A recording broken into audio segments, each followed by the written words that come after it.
The views and opinions expressed by tonight's guest and topic of discussion do not necessarily represent the official policy or position of Spaced Out Radio, Spaced Out Weekend, Spaced Out Radio Limited, its hosts, syndicated carriers, or anyone associated with this broadcast.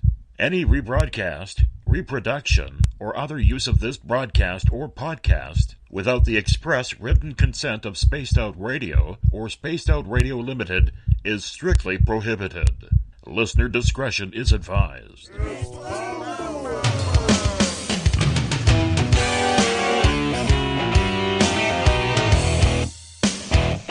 Bumblefoot.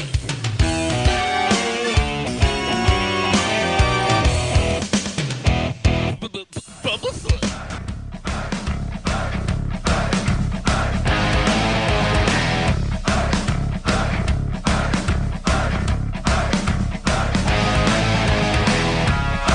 Are you experienced? Stop right there!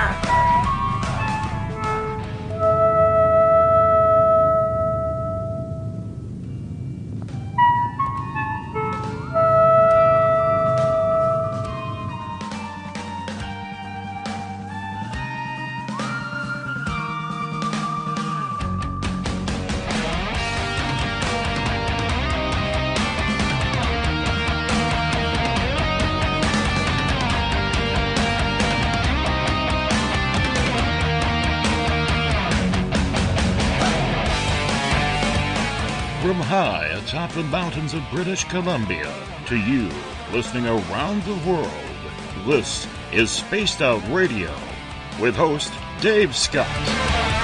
They let us play with all our toys. They let us think that we're big boys. They let us make the louder noise, but women rule the world. They let us think we're Superman. You can follow us on our website, spacedoutradio.com, on iTunes and TuneIn.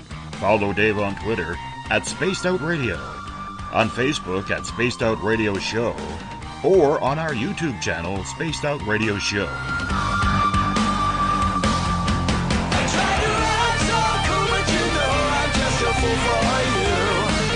For you. I will stop till I reach the top just to be there with you. With you. Dave, oh Dave, are you playing with Bigfoot and aliens again? Dad, you gotta stop haunting the ghost. It's scaring them. All right, seriously, put down the pointy sticks. Oh, the deeper I fall. Okay! Game on! Game on! Game on!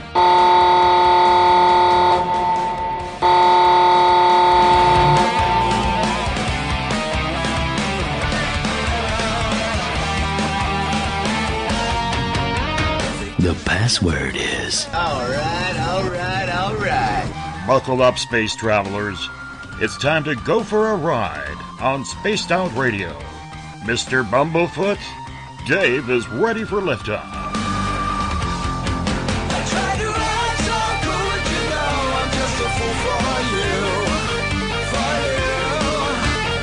you. Seriously, Dave? Really? Aren't you a little old for a tinfoil hat? Hiya! Toby! Bye-bye! Nephew! Bye-bye! Tickets, please take your seat above us. We're with the exit. Prepare for pickup.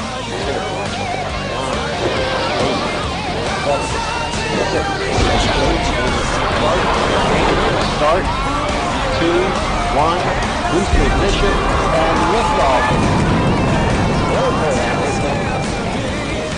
I'm such a lucky guy, 'cause after all this time, it's like the deeper I go, the deeper I fall.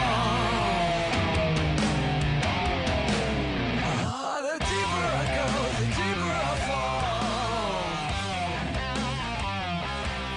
Good evening and welcome to Spaced Out Radio tonight. I am your host, Dave Scott, and it's great to have you along for the ride on this Thursday, July 22nd, Friday, July 23rd. If you're on the East Coast or across the pond, hope you had a great day or night. We are live right here in the Great White North on top of the mountains of central British Columbia. We are here 7 days a week. We welcome in everyone listening in on WQEE 99 Rock the Key down in Noonan, Georgia, home of The Walking Dead. We are also live on 107.7 FM in New Orleans.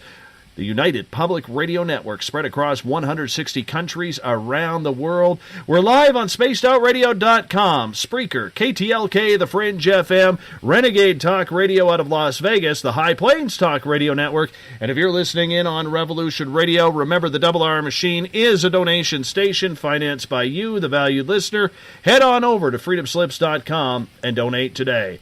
Horns up if you love our music. That's because our guitar god, Mr. Ron Bumblefoot THAL, keeps us rocking every night. Bumblefoot, formerly of Guns N' Roses, currently of Art of Anarchy, is the official sound of SOR. Now, if you're a social media junkie like I am, you can follow us on Twitter at Spaced Out Radio. Give our Facebook page a like, Spaced Out Radio Show. On Instagram, you can follow me at Dave Scott SOR. Subscribe to our YouTube channel, Spaced Out Radio Show. Tune us in on TuneIn. Download our shows from iTunes. We're also on Player.fm, RadioGuide.fm, TalkStream Live, and Stitcher. Our website is SpacedOutRadio.com. And if you head over to Patreon.com, you, for as low as $1 a month, can become a patron of SOR as well. Now, if you want to sign in and hang out with us during the show, you got to sign into one of the chat rooms. So you either go on our website by clicking on Listen Live, you could go to the UPRN chat room, maybe you're hanging out on Spreaker like Shar, John, Catherine, and the rest of the crew, or you can hang out with the SOR Space Travelers Club on Facebook. That's pretty fun as well. Or if you're on Twitter, like Andrew and John are right now, you can go to hashtag Spaced Out Radio. I will get to your questions and comments in there as well. Now, if you head on over to our website, spacedoutradio.com, what you can find there is you can join the SOR Space Travelers Club for as low as $5 a month.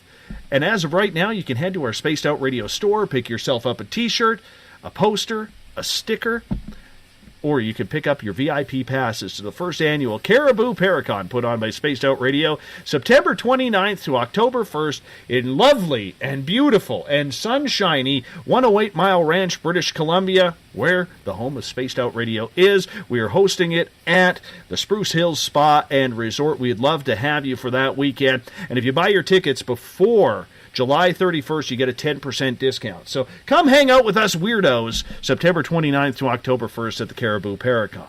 We also have the Encounter Online, our brand new everything paranormal journalism side put together by our editors Eric Markham and Everett Thiemer. You can check out my latest blog there as well. And if you've had an experience you can't explain, do me a favor, fill out an SOR Sightlines report. Time travel is one of the most intriguing topics of discussion when it comes to the sci-fi and the fringe media.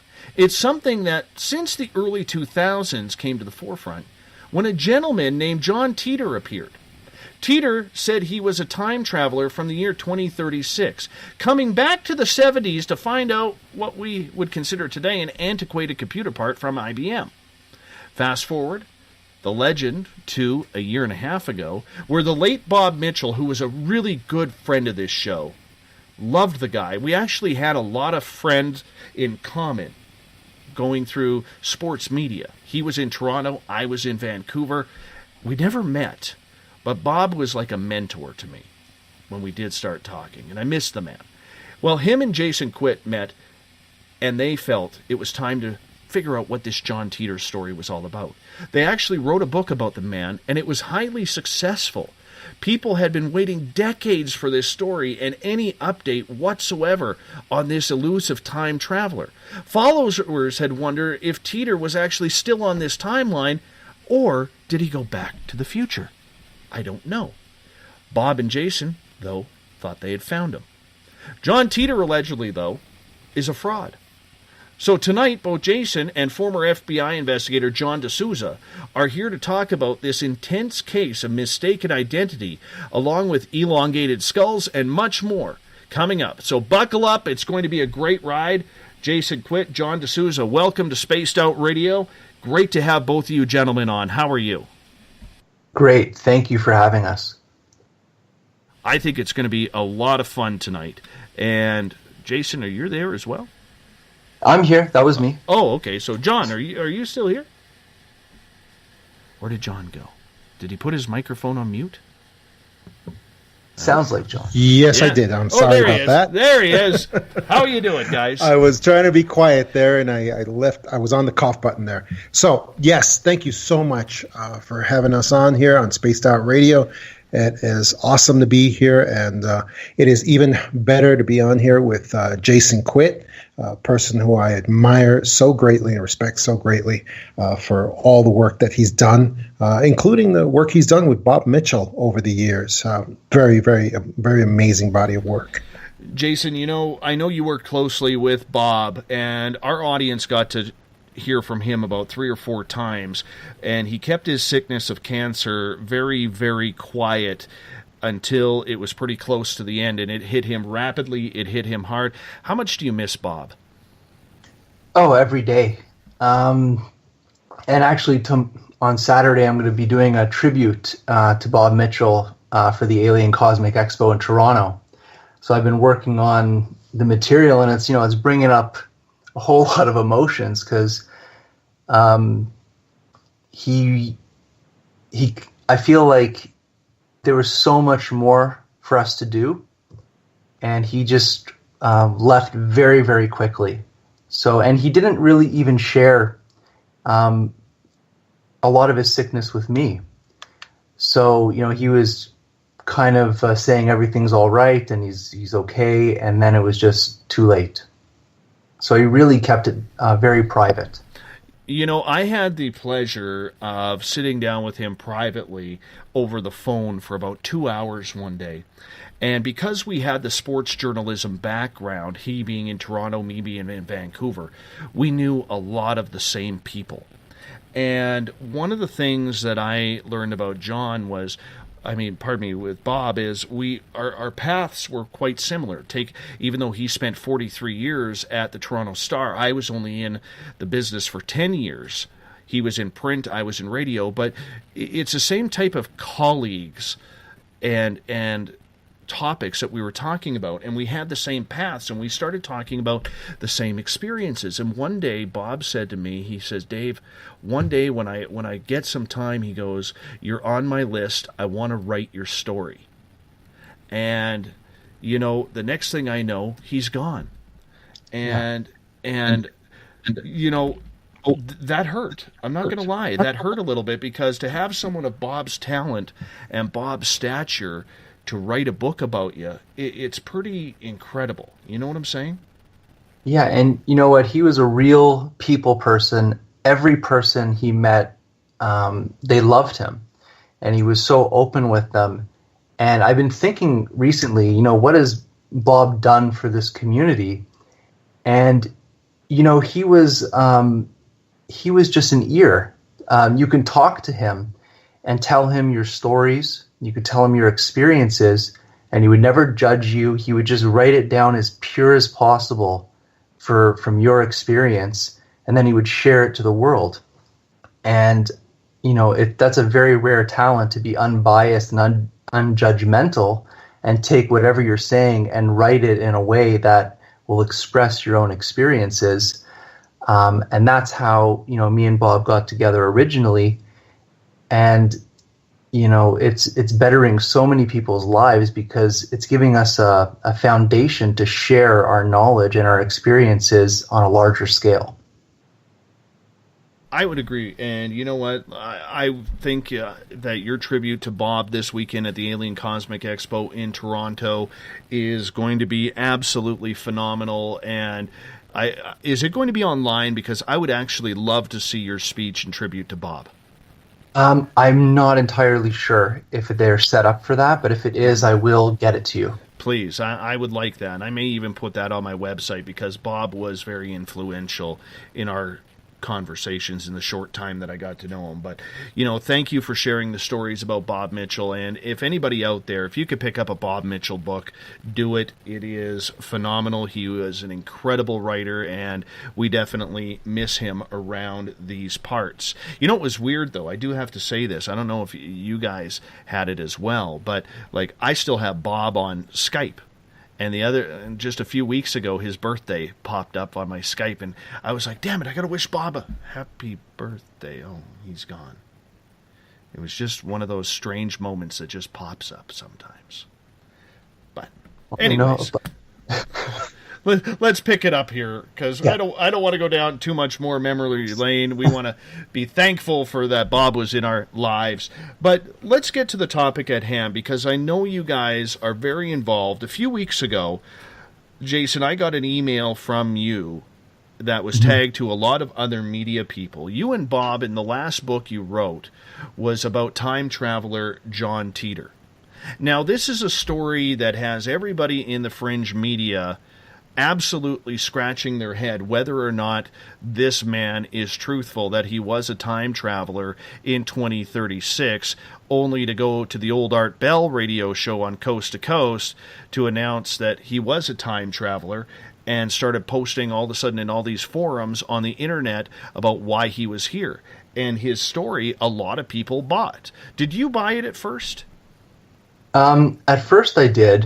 It was a very interesting read, but his timeline was off. A couple of things he said were going to happen didn't. And then we say, well, maybe the timeline's changed, or, he's talking about his timeline, not our timeline. So, maybe that's true or not.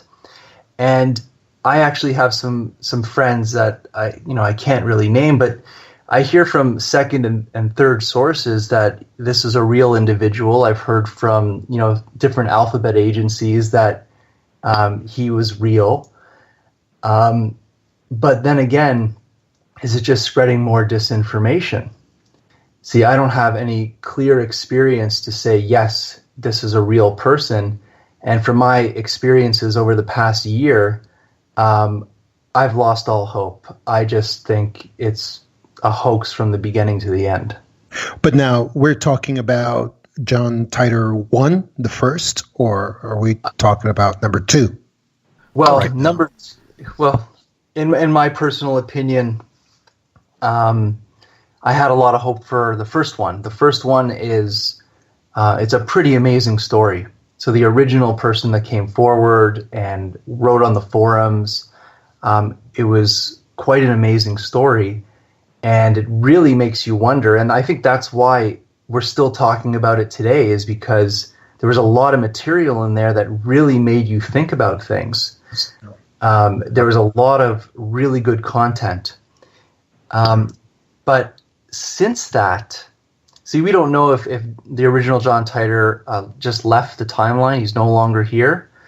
And then, because no one's really come forward to claim it, but then there's actually hundreds of, I would call them John Titor wannabes, that are all coming forward all the time saying, I'm this person. So you and Bob went on a search for the real John Titor, and all of a sudden this gentleman comes out of the blue saying he is the man who you think he is. How did that event happen? Well, when we released the book Forbidden Knowledge, which was my personal book about my experiences of time travel, we would go on all these different shows. We even came on your show, and most of the radio hosts would always ask us, so do you know about John Titor or Titor? And we were quite ignorant about it, and we just said, no, not really. We don't really know that much. So we kind of were scratching our heads thinking, okay, who's this John Titor guy? And we started to do some research and read the old posts. And then on Facebook, there was a profile named John Titor 2, and he had many friends, and many of those friends are my friends in the UFO community. So I added him.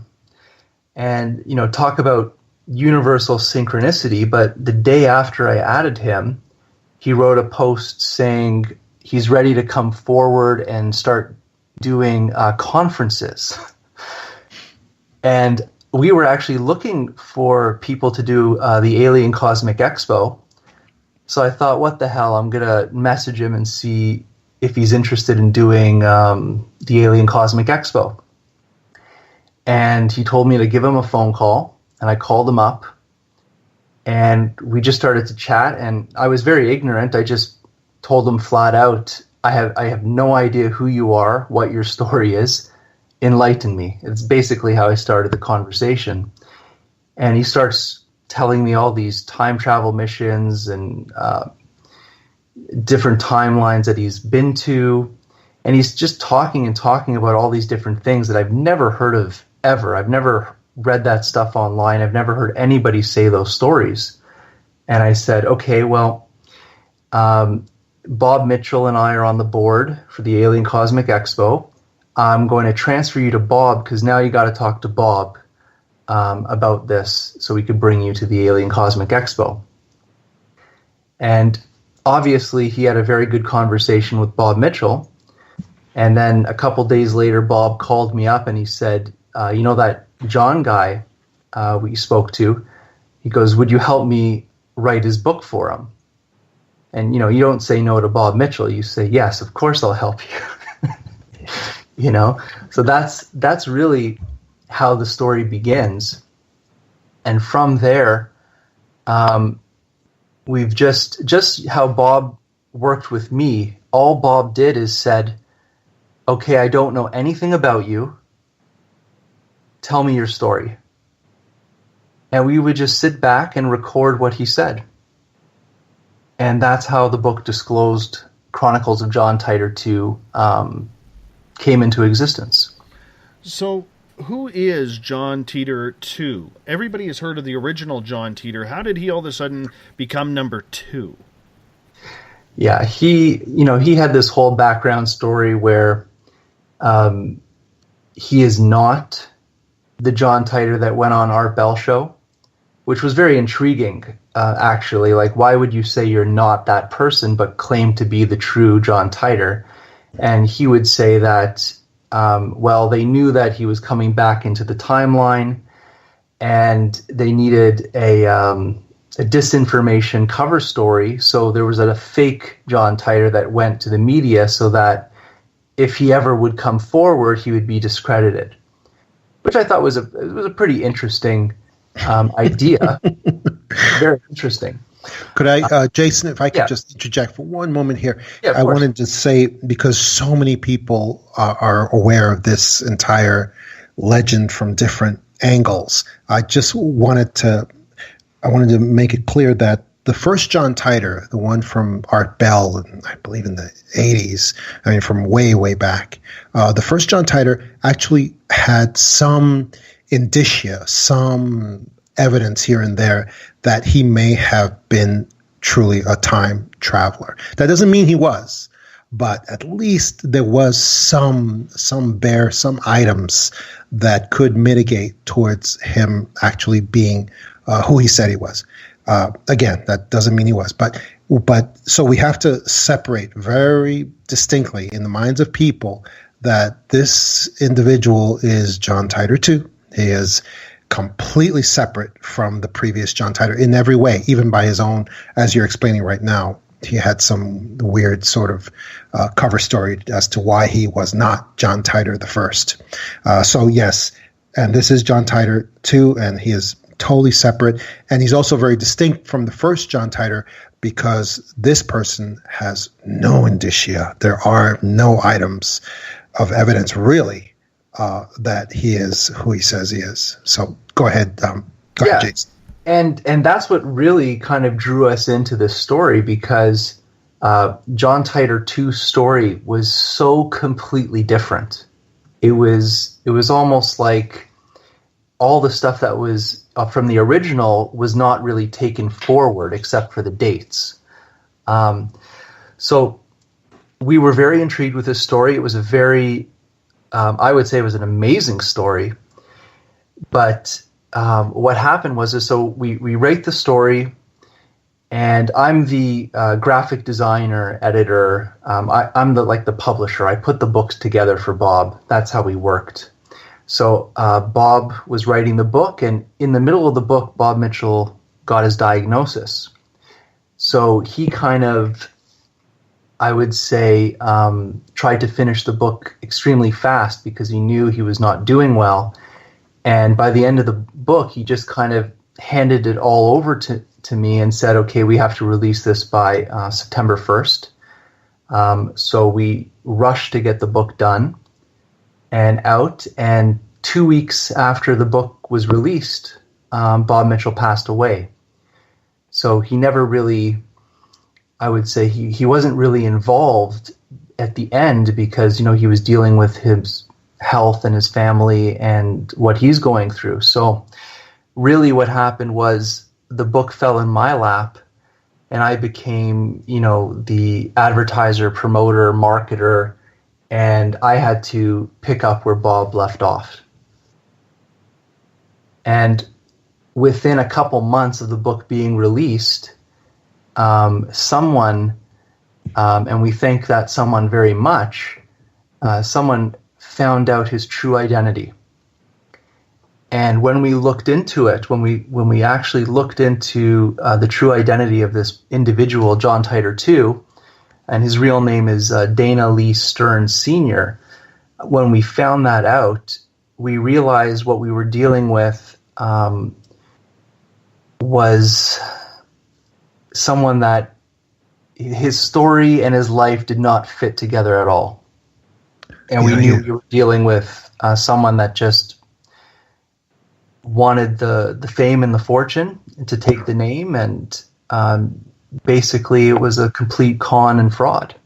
And the reason why it was such a you could distinctly pick out that it was a fraud at that point, is because John Titor II claimed to be, as a matter of fact, the basis for his entire story was that he was both a clone and a time traveler that had no identity in our timeline. In other words, there was no warm body that was existing here in our timeline that represented that was him, because he was injected into this timeline. And so when it was found out that his true identity was actually a guy who lived in California named Dana Lee Stern Sr., it basically destroyed the entire foundation of his story, that he was a clone made whole there, and a time traveler that was injected whole cloth into this timeline. So it basically just took out the entire foundation of everything that he was saying. Jason. And his whole life was actually quite public. It was very easy to find, and we found his whole history going back to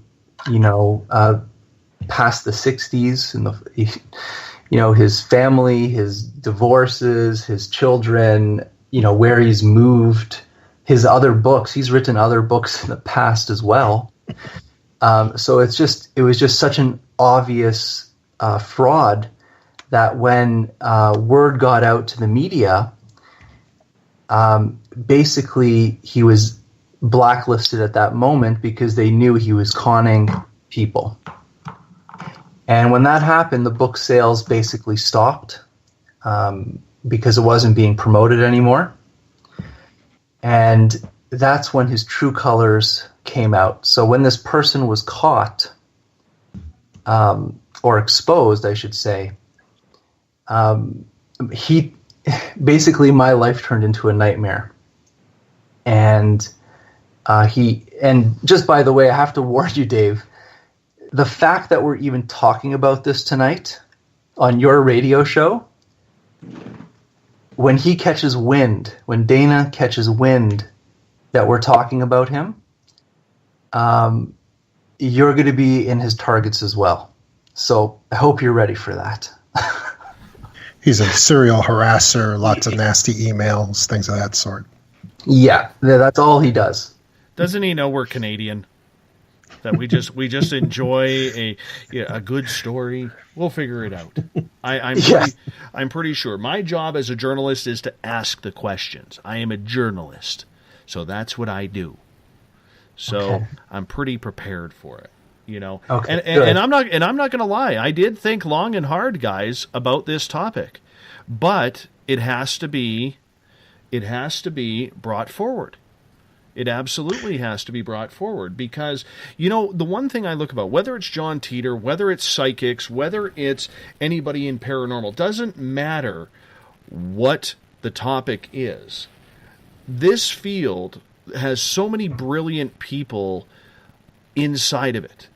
And there are people out there ruining or allegedly ruining these topics because there are true experiences out there. John, you know from your days in the FBI, what you investigated with UFOs and everything, you know people are having some amazing experiences that they cannot explain. And all it takes is some sort of disinformation because somebody wants to get on the gravy train with it to ruin it for everybody. Whether that's Dana or John Titor or somebody in the cryptid world who's making a bunch of Bigfoot videos or alien hoax landings. I mean, we see it all the time on YouTube with CGI. There's too much of that in this field of disinformation. Absolutely, there is, and that's why we need just people to just use their basic investigation skills to just ferret out these types of fraud artists, because they really are all over. It can be anywhere at any time, and these frauds can be very devastating to an area that just can't take any more devastation. If anybody was wondering what I'm talking about, all they need to do is Google the Roswell slides. The Roswell slides. That was a huge event of information where people said where a group of very, at that time, respected researchers said they had information. They had an actual alien body, and they had these slides that contained all kinds of tissue samples and samples of an actual alien body.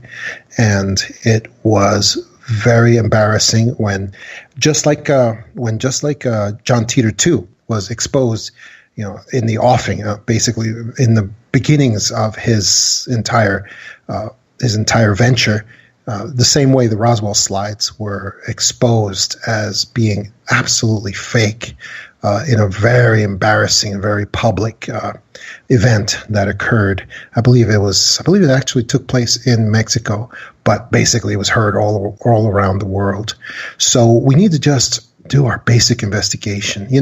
Jason Quitt, after the unfortunate passing away of Bob Mitchell, Jason Quitt was confronted with this person that was just a complete, in John Titor 2, it was just a complete fraud. And he hired me at that time to do the preliminary inquiry on his background to make sure that this person was who we thought he was. Basically, that he was actually Dana Lee Stern Sr. And I went through the background, and it was rock solid. I mean, he is that person. He is not a time traveler. He's not a clone. And we should have done that due diligence on him at an earlier time, and it would have saved us. It would have saved us all a lot of heartache.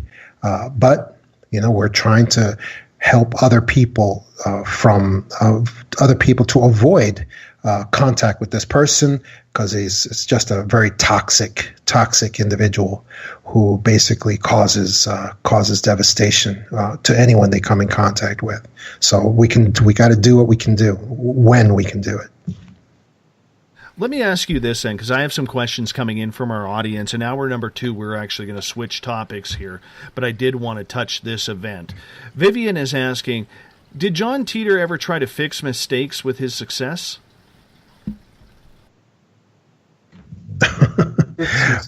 Well, there were a lot of great questions once when he was in the process of being exposed by several radio hosts, where he would just go on their shows and complain and make allegations about Jason Quitt, ridiculous allegations, and say that he did this, he did that, and people would radio hosts who were unfortunately still interviewing him at that time would say to him, "Wait a second, you're supposedly a time traveler.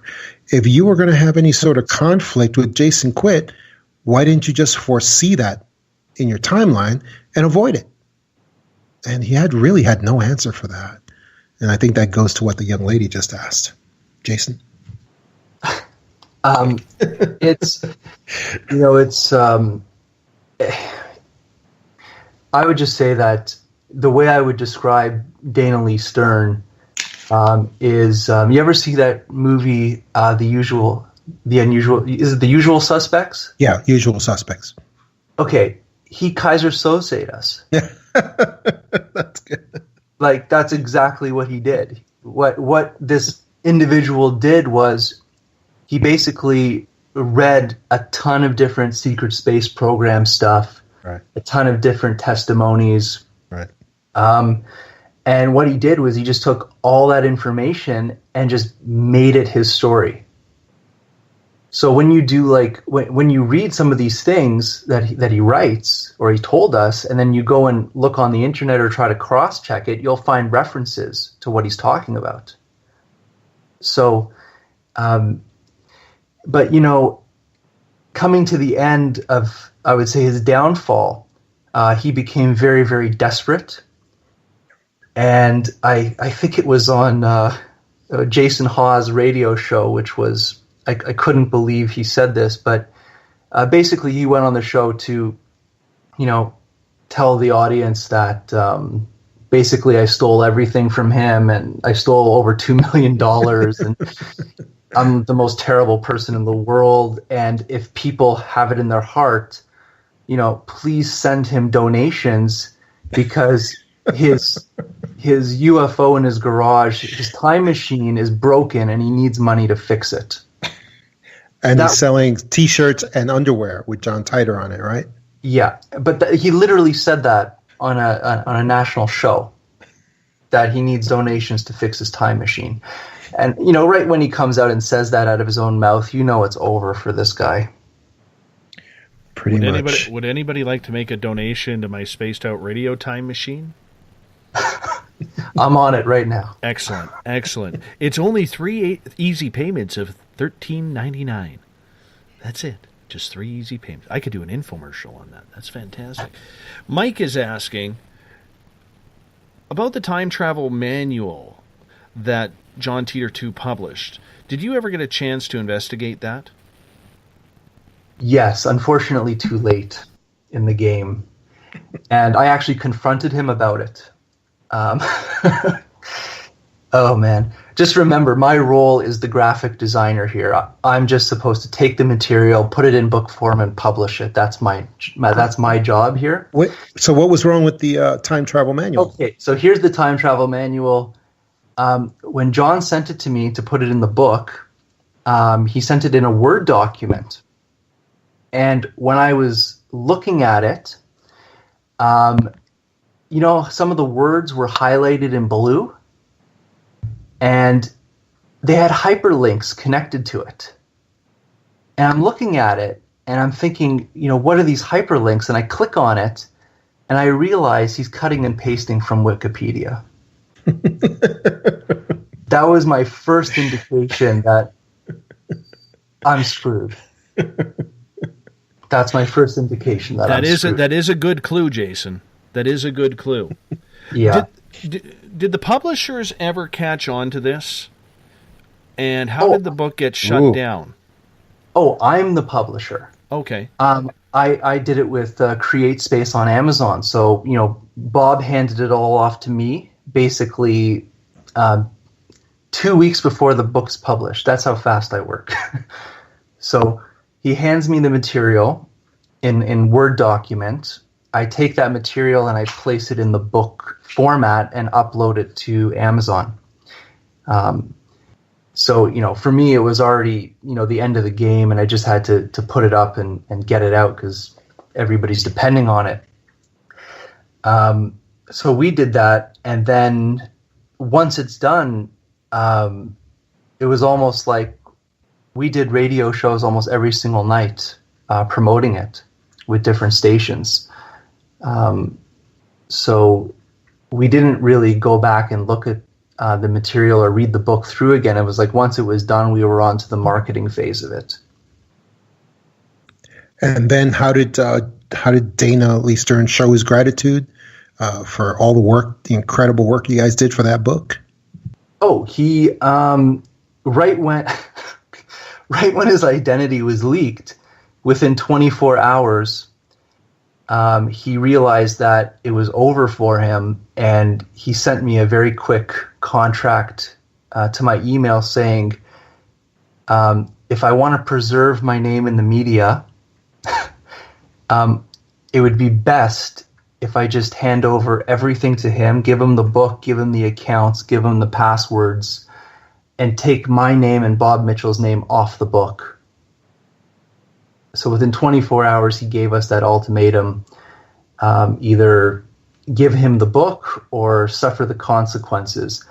And the consequences was actually being connected to this con artist, because since December 2016, he has been continually harassing us, making lies, making posts, and it's all because I wouldn't lie for him. I wouldn't cover for him. He asks me, right at the beginning, he asked me to say nothing, do nothing, and pretend like nothing happened. And I basically told him, no, if this is who you are, everybody has to know, and you're not going on any more shows because, your integrity is lost. And because I made that move, all he's done since December is try to ruin my life and my credibility, because obviously it's the only thing he knows how to do. Yeah. There was actually a document that Jason showed me that was received by him from Dana Lee Stern, where he says to Jason, we can still salvage this situation. All you have to do is refuse to talk about this on any radio stations about my true identity. Don't say anything to anybody, and I can get away with this. We can do this. And he said that he said in that same note that there have been politicians who have gotten away with murdering people, and they've gotten away with it. So I should be able to get away with this. Tell me you have that. Tell me you I have that it. smoking gun. It's right on my website right now at thecrystalsun.com. Wow. It's right on. I took a screenshot of that, and hold on, let me open it and actually. And he actually names the politician who he believes has murdered 17 people. I'll read it. It's pretty amazing when you read it. It really is. Let me just go to it, because I don't want to misquote it on air. Okay, so he says, for the time being, it is important that we don't give them any raw meat to chew on. Hillary Clinton was responsible for killing 13 people and still ran for president. Strategy has to be not to confirm or deny anything. Wow. Isn't that amazing? That is kind of that's a good smoking gun right there. That is a good I got way more. That's what I say. Let me get to another couple questions here. Gail is asking, did you ever speak to Dana Lee Stern's son, who has come out against his own father? No, actually. I have never reached out to his son ever, because I really don't want to get involved in family politics. I know that there was a huge family ruining event that took place in both of their lives, and I know that they don't talk to each other, and they basically have written each other out of each other's lives. So the last thing I would ever want to do is even tell his son about what his father's doing. Mm-hmm. And I can understand that. I can totally understand not wanting to get into the family politics, but since this has come out, it's amazing how much online can be found by Dana Stern Jr. on there about his father. Yeah, and the most insane thing about this is when it did come out, John or Dana was trying to convince me that his son is a liar, so I should believe his story. And then I said to him, the fact that you even have a son and ex-wives and all these things, he has more than one child, by the way, over many states. Once that truth comes out that you are this person, everything in that book that you say is a complete lie and fabrication. Right. So for him to try to convince me he's telling the truth, he's telling me about his family and what they did to him. Right. So there's something not right mentally going on with this person. Right. And anyone who wants to see what it is that Jason's talking about, all you got to do is Google John Titor 2 fraud. That's all you got to do is put that in there, and it will take you right to the website that shows all of the truth about John Titor 2. And you can use the number, or you can use 2 Roman numerals. Either way, you'll see it as the first result. Very easy to get to. Everett is asking, gentlemen, what is the purpose of the John Titor Foundation that is run out of Florida by an entertainment attorney then? That's the first one. Yeah, that's based on the first one, and I think his name is Larry Haber. Yes. Runs that corporation. He is the entertainment lawyer that took the case from supposedly John Titor's mother to represent. And I don't know, I just find that's very fishy. That's all I got to say. But it also is the reason why we need to distinguish in people's minds that is connected to the first John Titor 1, the first one. And that has nothing to do with John Titor 2, who is Dana Lee Stern Sr. Correct. Right. I'm just getting to more questions here because I want to rush them in here before we change topics at the top of the hour. KJ is asking, and Jason, I'll put this one to you, is there any other time travelers that you do believe are real? I think I should answer that. Okay, you answer. This is John DeSousa. Yes, there is another time traveler that I know of that is real, and that is Jason Quitt. Jason Quitt is an astral time traveler who has a very great body of experience with actual time travel in the astral body. And anybody wants to know what I'm talking about, you just got to go look up Forbidden Knowledge that was written with Jason and Bob Mitchell. And it is all there because that's Jason's experience. And having read Jason's books and seeing how he recounts these stories, the stories that he also told at Contact in the Desert in this wonderful lecture that's available online right now. I think it's definitely on my Facebook. But yeah, that's the time traveler that I am aware of and that I believe in for sure. So, and that's what I want to say is I don't really know any real time travelers, and I'll say that like the physical, I get into a machine and I'm transported somewhere. I don't know anything like that. The only thing that I know of is my personal experiences of time travel, but it was never physical. It was always had to do with leaving your body and entering into the astral world or other dimensions. Right. John, how did you get involved in this case to start investigating? I know you're a champion of the truth when it comes to these topics, but what made you decide to back Jason with your experiences through working with the FBI? Jason and I were already had met, and we were talking about many topics from our books, actually, because Jason believes in the multi-dimensional thesis when it comes to alien visitors. Jason has been actually in contact with alien visitors in the past through this sort of multi-dimensional reality, which he talks about in his books, Forbidden Knowledge and others. And I have written the book, The Extra Dimensionals, which is it's my thesis that alien visitors are not physical at all, that they are from other dimensions. They travel from one dimension to our dimension temporarily. They change their vibrations. And so we were already commonly talking about these topics. We were aware of each other's work. And at that time, I could see something was really bothering Jason, because Jason, anybody who knows Jason Quitt, he's an extremely gentle soul, an extremely good person who's just dedicated to his work of getting these ideas out. That's what he cares about.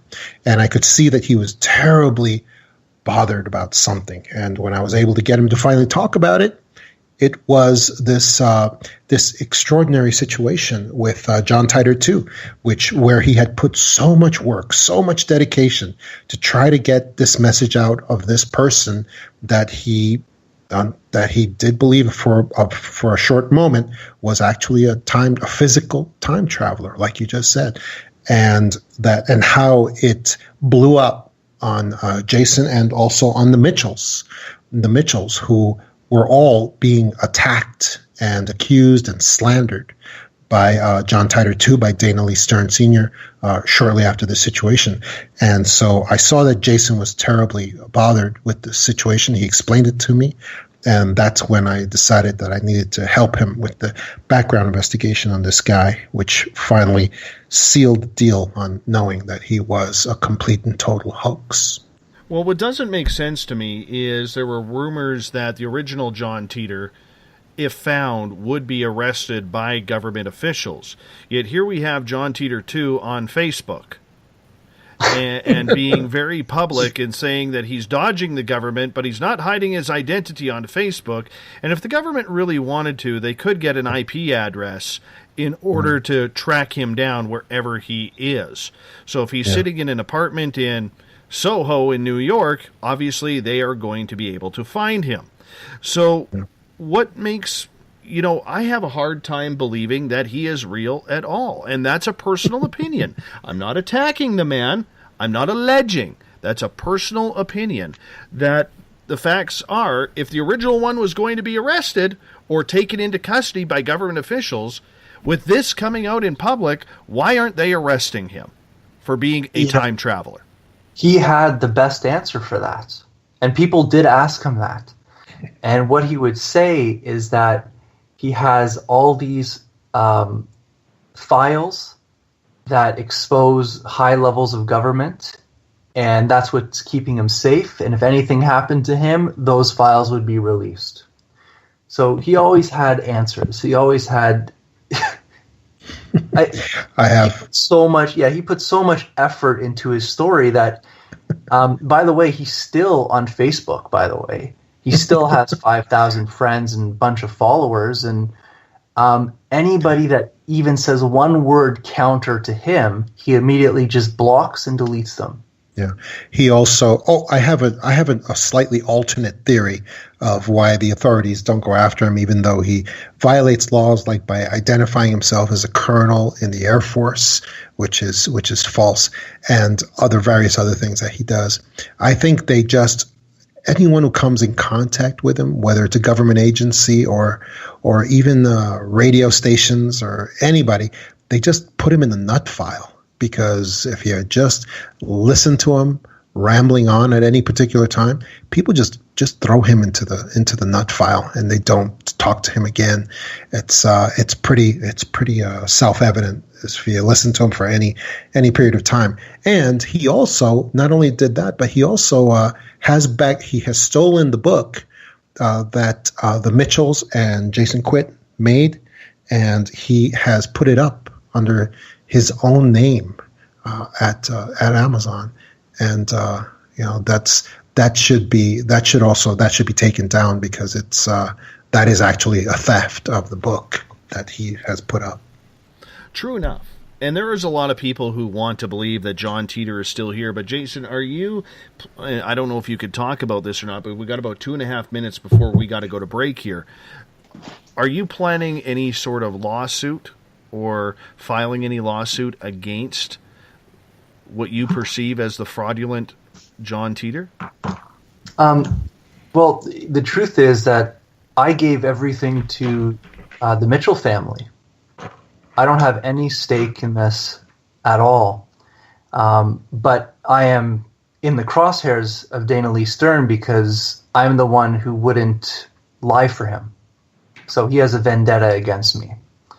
But basically, any money that's come in since, when was it? March? I handed everything over to the Mitchell family. So I just said, here you go. It's 100% yours. Do what you wish. So, and you know what? To fight this guy would be a full-time job. It would take me away from everything that I'm doing that's good, and it would focus me in just fighting a person. So I am talking with the Mitchell family, and they are quite upset that they stole Bob Mitchell's last work and he's profiting over these lies. And that's why we have John DeSousa here, because, you know, he's our contact in the States that's really doing the legwork here. So I'm not going to say we are or we're not, but things are in the works. Yeah. All right, gentlemen. And John, I'll get you to respond on that question right after the break, if you don't mind, because we are close to hopping on out of here for our first break of the night. We're talking time travel. John Titor, alleged time traveler or alleged scammer? One of the two. John DeSousa, former FBI agent. Jason Quitt, author, publisher, are with us tonight on Spaced Out Radio, and we're going to get a little bit more into the John Titor topic. We're also going to get into Jason's new work on the elongated skulls coming up in hour number 2, because we only got these gentlemen for one more hour, and then we're moving on with Everett Thiemer and I in hour number 3. You're listening to Spaced Out Radio. I'm your host, Dave Scott. We'll be right back. Coming September 29th to October 1st, the first annual Spaced Out Radio Caribou Paracon. Hi, this is Dave Scott. The event will be held at the Spruce Hills Spa and Resort in 108 Mile Ranch, British Columbia. Come join us for an amazing weekend of speakers talking all things paranormal, UFOs, ghosts, aliens, Sasquatch, intuitiveness. Listen to great speakers like Miriam Delicato, Samantha Mowat, and the crypto guru Ronald Murphy. Get your VIP passes by going to spacedoutradio.com and clicking on the Paracon banner. Come to BC, where the paranormal is waiting for you.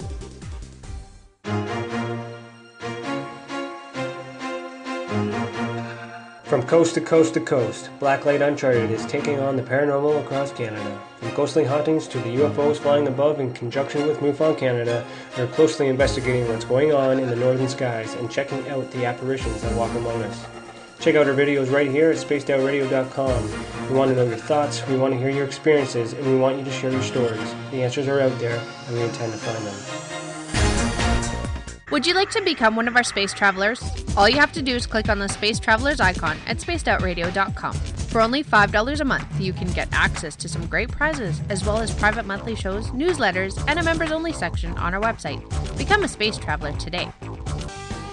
It's paranormal news at its finest. Welcome to The Encounter. At spacedoutradio.com, The Encounter online is SOR's trusted news source for everything weird and strange going on around the world.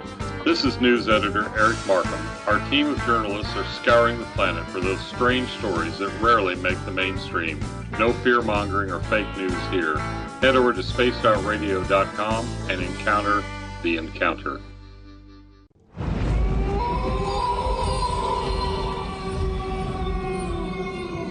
Hey, this is Canadian Paranormal Investigator Mike Moore.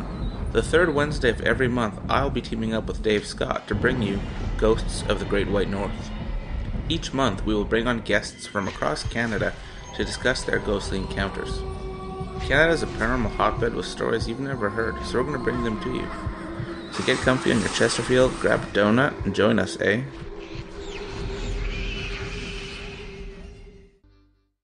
Have you had an experience you can't explain? Had a run-in with ghosts, maybe Bigfoot, or seen lights in the sky? Hi, I'm Mike Schmidt from the SOR Sightlines. I'm here to investigate your sighting. Head to spacedoutradio.com and fill out a report on the Sightlines. All your information is 100% confidential, and I will help you figure out what you've been seeing. File your report, and let's find out the answers together. Visit purpleplates.com today. For over 40 years, the Purple Energy Plates have been delivering amazing results for their many customers. Inspired by the great genius Nikola Tesla, the harmony, healing, and energetic effects of the plates have proven over and over to be beneficial and often miraculous to thousands of customers. With their money-back guarantee and the many benefits, how can you afford not to get one? Check their site for daily specials and choose from their many energy products. You won't be sorry. Visit them today at purpleplates.com for mind, body, and spirit. And expect a miracle. Are you interested in advertising on Spaced Out Radio? Head to our website at spacedoutradio.com and click on our advertising tab. There, you will find an assortment of ways you can get your product out there with us, from radio commercials to banners and social media. Have a product you like our hosts to endorse? We can do that too. Visit spacedoutradio.com for more details. Have you got your Cosmic Passport? If you need one, tune in to Cosmic Passport on Spaced Out Weekend. This is Elizabeth Anglin, ET experiencer, spirit medium, and host of Cosmic Passport. Each weekend I'll be bringing you interviews and support from other paranormal experiencers, and the best in intuitive spiritual guidance from across the globe. It's all happening starting at 9 p.m. Pacific Time, midnight Eastern, on spacedoutradio.com. From British Columbia to Northern California, Pacific North Weird has Cascadia covered. Check out our feature videos at spacedoutradio.com, where I, Vincent Zunza, and my super sleuth partner Alexandra Sullivan track down the weird and strange stories from around the Pacific Northwest, from Bigfoot to Mel's Hole and everything in between. This is what makes life exciting. So why report the normal when we can report the Pacific North Weird right here at spacedoutradio.com. Oh, there's only one way to rock. Loud and proud. In high definition. Radio 702 rocks. Las Vegas. Every Saturday and Sunday night, as Dave Scott wanders aimlessly in the wilderness, you can come hang out with me, James Tyson, in Spaced Out Weekend. Starting at 9 p.m. Pacific, midnight Eastern, I'll take you along as we talk with some of the best experts in their fields. SpacedOutRadio.com is the place to find us. So sit down, relax, put your feet up. Enjoy the topics like the paranormal, supernatural, intuitiveness, and so much more. Hope to see you there. Don't have time to listen to Spaced Out Radio live? Wherever you are, the car, the office, the shower, or even if you're traveling, we're right here for you. Each Spaced Out Radio show can be found on iTunes, TuneIn, and on our YouTube channel, Spaced Out Radio Show.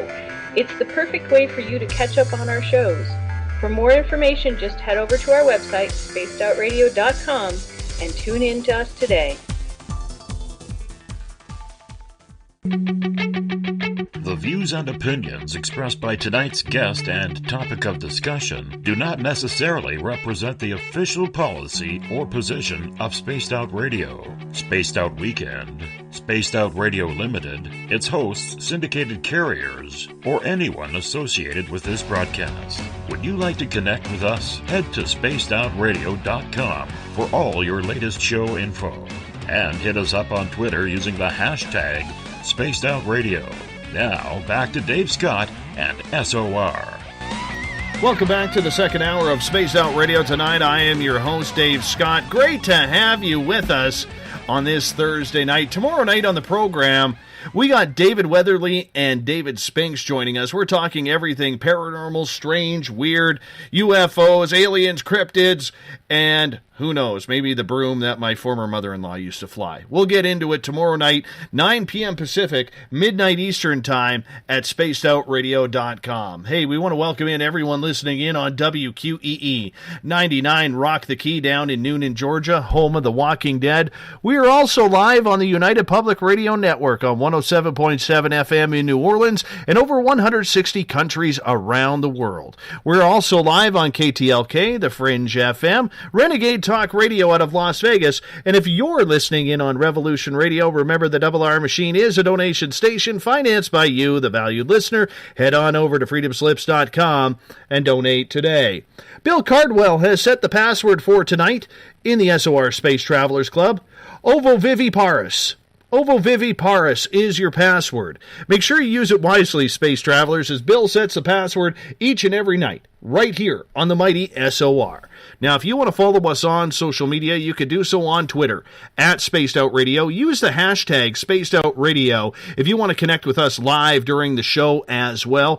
Give our Facebook page a like, Spaced Out Radio Show. Find me on Instagram, Dave Scott, SOR. Tune us in on TuneIn, download this show and others on iTunes, and our website is spacedoutradio.com, where we have a plethora of features for you, including joining the SOR Space Travelers Club for $5 a month. We'd love to have you in our club. It's exclusive, I tell you, exclusive.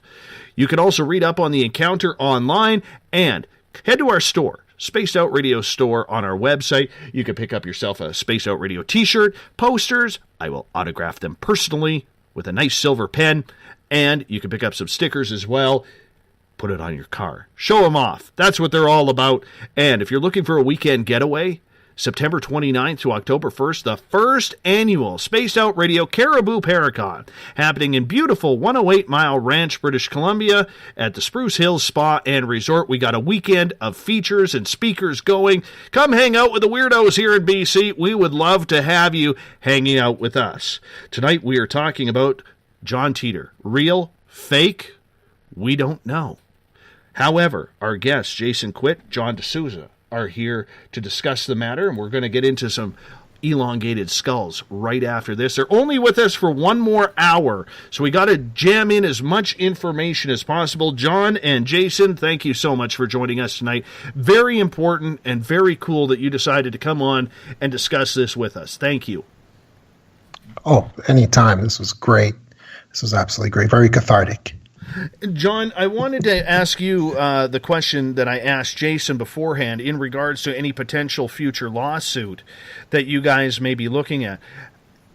Could it possibly go down that road? I realize you can't play your cards just yet, okay? But to me, when I look at this as an outsider, to me it looks like we have slander, we have some sort of bribery happening, we have defamation happening, along with threats, uttering threats. Am I reading this correctly? Yes, and if anybody wants to know what you're talking about, I invite them to just Google John Titor 2 fraud. That's it. Just to do that, and you will see exactly all those things. You will see, including you will see the videos of the radio hosts that have confronted John Titor 2, whose real name is Dana Lee Stern Sr., and who have, including a video from Michael Vara, LNM Radio Network, that is titled John Titor 2 Hangs Himself on LNM Radio. And it is an amazing video of Dana Lee Stern being confronted, John Titor 2 being confronted with his real identity and just not being able to handle it, and he basically just schizoed out on the air live on video, and for everyone to see. It's an amazing thing. But also I invite people to go check out his Facebook, because like you said, he is still amazingly under John Titor 2. He's still on Facebook, and I'm blocked from there. So is Jason. So we can't go see what's on there. But I think he invites all comments from all objective seekers of truth. That is very intense indeed. I'd like to get to some more audience questions. This one coming from Robert, way down in Australia. He's a time traveler because he's 15 hours ahead of us. Cool. Robert is asking, could John Titor's traveling back to the past have created some sort of Mandela effect just from showing up back in time? Let's just say that if time travel is real, and I do believe it is, that by entering back into a timeline, you have completely changed it. So if you are in that timeline and you've changed it, you cannot go back to the future you came from. So you would basically be stuck here, is what I believe. Oh, that's a good point. Yeah. Or you would go back to a future you're not familiar with. It depends on how much you've changed the flow of time. Excellent. Let's get to Everett's question here. What do both of you think John Titor 2's ultimate goal with this charade is? Oh, I know what it was. Yes. He's told me many times what his goal is, and his goal is to sell the movie rights and basically retire. So it was very much money motivated. Yeah, and sell T-shirts and briefs with John Titor 2 logo on them. Oh, and action figures. That was pretty awesome. Yeah, those are his goals. And, I posed the question to him, and this is when we caught him. And it was such a defining moment in my relationship with Dana. I just said to him, I said, listen, you have to come forward and tell the truth. If this is your truth, you have to tell the public why you did this. And I said to him, are you doing this to, warn people about global warming and a potentially bad future we're heading down? Or are you doing this because John Titor is a hero? And he basically said, I'm doing this for John Titor, the hero. So he was like building up this superhero persona of this person that, saved the planet from catastrophe because he was very smart and time traveled and knew how to fix it. So he was trying to create this kind of hero persona, and it wasn't about the message. And when he told me that with his own words, I couldn't deal with him anymore.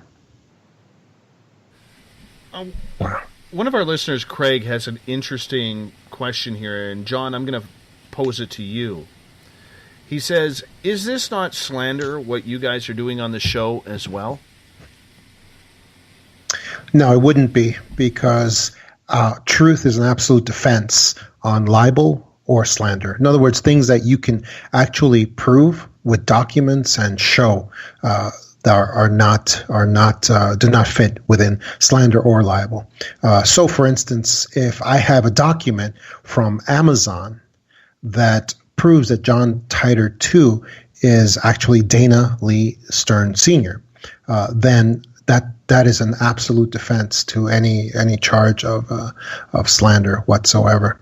Also, if I have document, and I have seen those documents, so I know that they exist and I know that they're real. Same thing for anything that Jason has claimed or has said he actually has. Official documents. Sometimes they're government documents. Sometimes they're documents that have been generated from Amazon or a private corporation. But they're absolute backing for every single thing that he has said regarding John Titor 2. Do we know when John Titor 2 transformed from Dana Lee Stern into John Titor and how that happened? When I was doing the background check, I think the earliest mention, I have to double check this, but he's been doing this for almost 8 years. Mm. So he's had this kind of persona in the background for about 8 years. That's a long time. Well, it's an easy topic because there's a lot of people here who listen to these stories and listen to these, these people who come out. And, one of my listeners, Bill, always posts this article or this meme on the SOR Space Travelers Club called I Want to Believe. Anytime we talk about UFOs, he posts this UFO picture that says, I want to believe. And I bring that up because a lot of people want to believe. This John Titor story, the original John Titor story, touched a lot of people because a lot of people believe that there is time travel, that there are things happening, that, the government may be not telling us the whole truth about what they truly know, whether it's about UFOs, aliens, cryptids, or whatever that topic may be.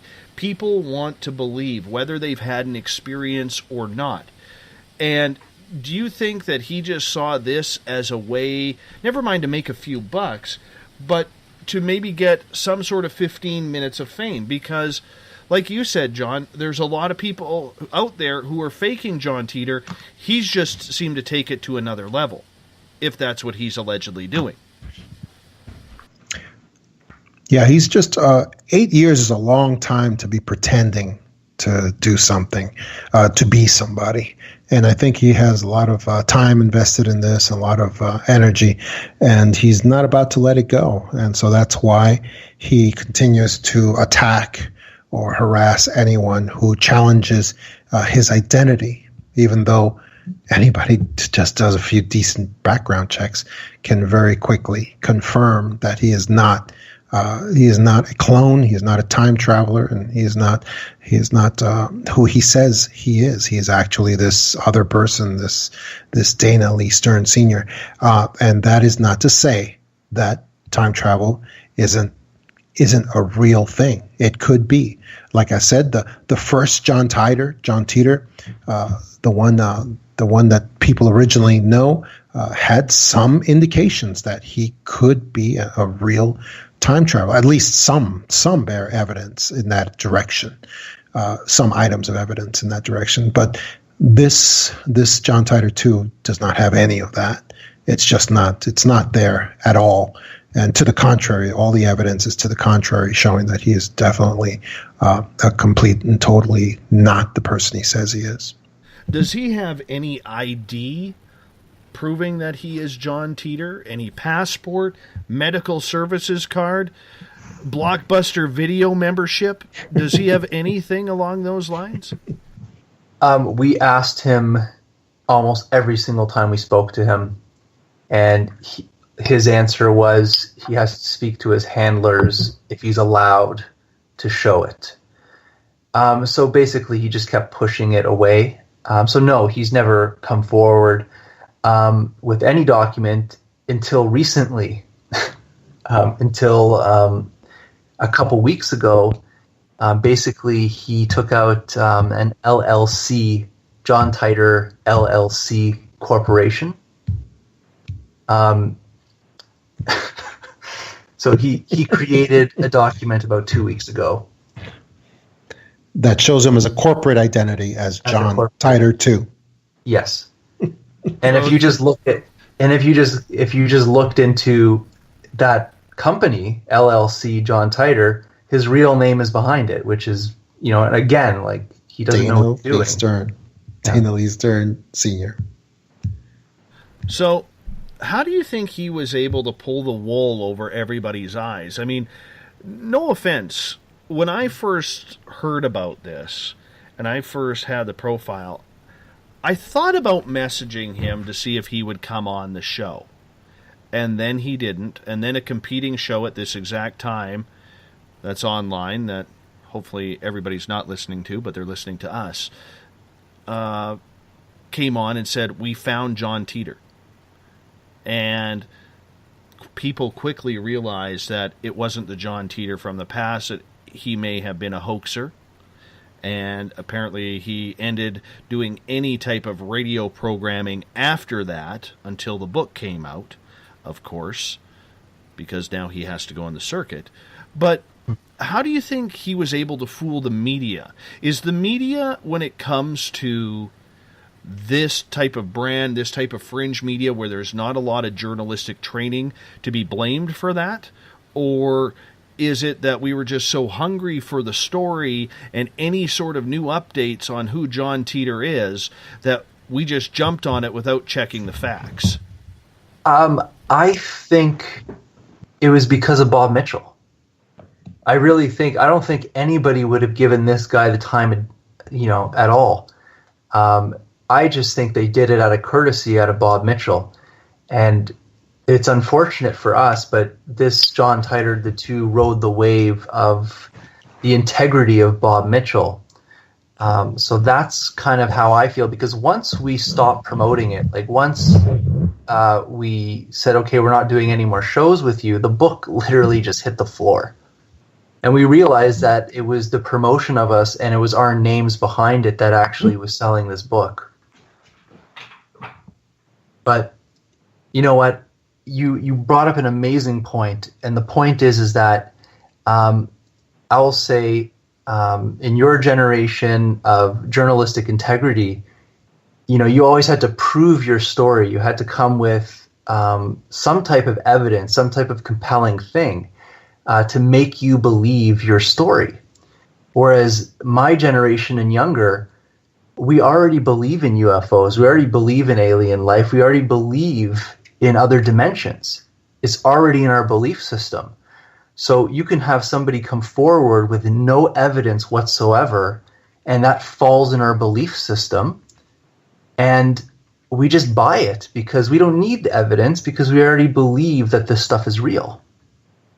That's a good point. I understand that, but it's sure, to me, because I have a journalistic background, and I'm not trying to put myself on a pedestal above everybody else. That's not the way I am. But you have to do a background check in something this serious, do you not? If you're hosting a radio program, I mean, sure, you can say what you want about ratings, but you know, there, as we talked in the first hour, there's enough BS in this field that if you're bringing on something this controversial, would you not do your homework about it? Well, I'll just tell you how he approached us to begin with, which was a totally other con. Basically, he came forward to us at the beginning as somebody who is very sick.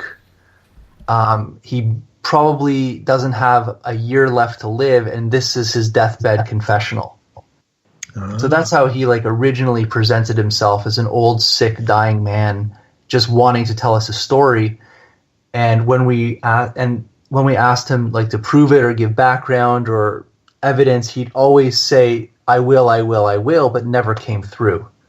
So it was almost like he was pulling us forward.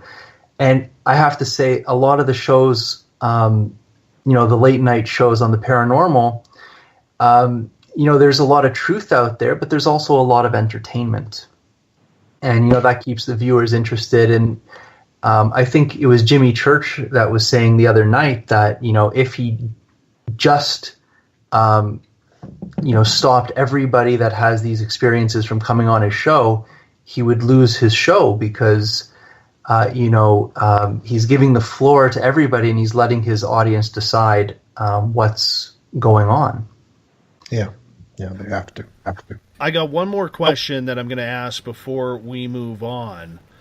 And this is in regards to Bob Mitchell. Did Bob Mitchell truly believe that this was the John Titor? And did he ever have a chance to realize that there was something potentially fraudulent going on before he passed? No. Like I said, in the middle of the book, and there were, and trust me, there were some moments where we raised our eyebrows. But, John always had a convincing argument, or Dana had a convincing argument on, why that's right. I would just say Bob got sick and he stopped focusing. He just focused on himself. And like I said, it's something that I just inherited and I had to get done, for Bob before he passed. And like I said, he passed 2 weeks after the book was released. I would just say it's very fortunate that Bob is not here because he was too sweet a man to go through this.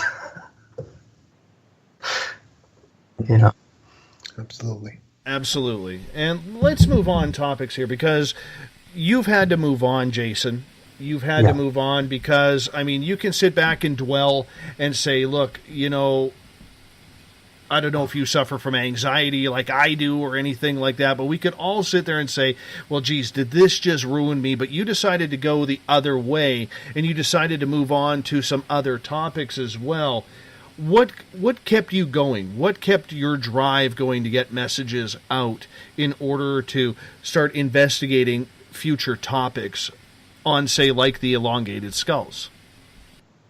Well, now that I would say I'm a common name in the community, I'm always trying to give my perspective of where I come from.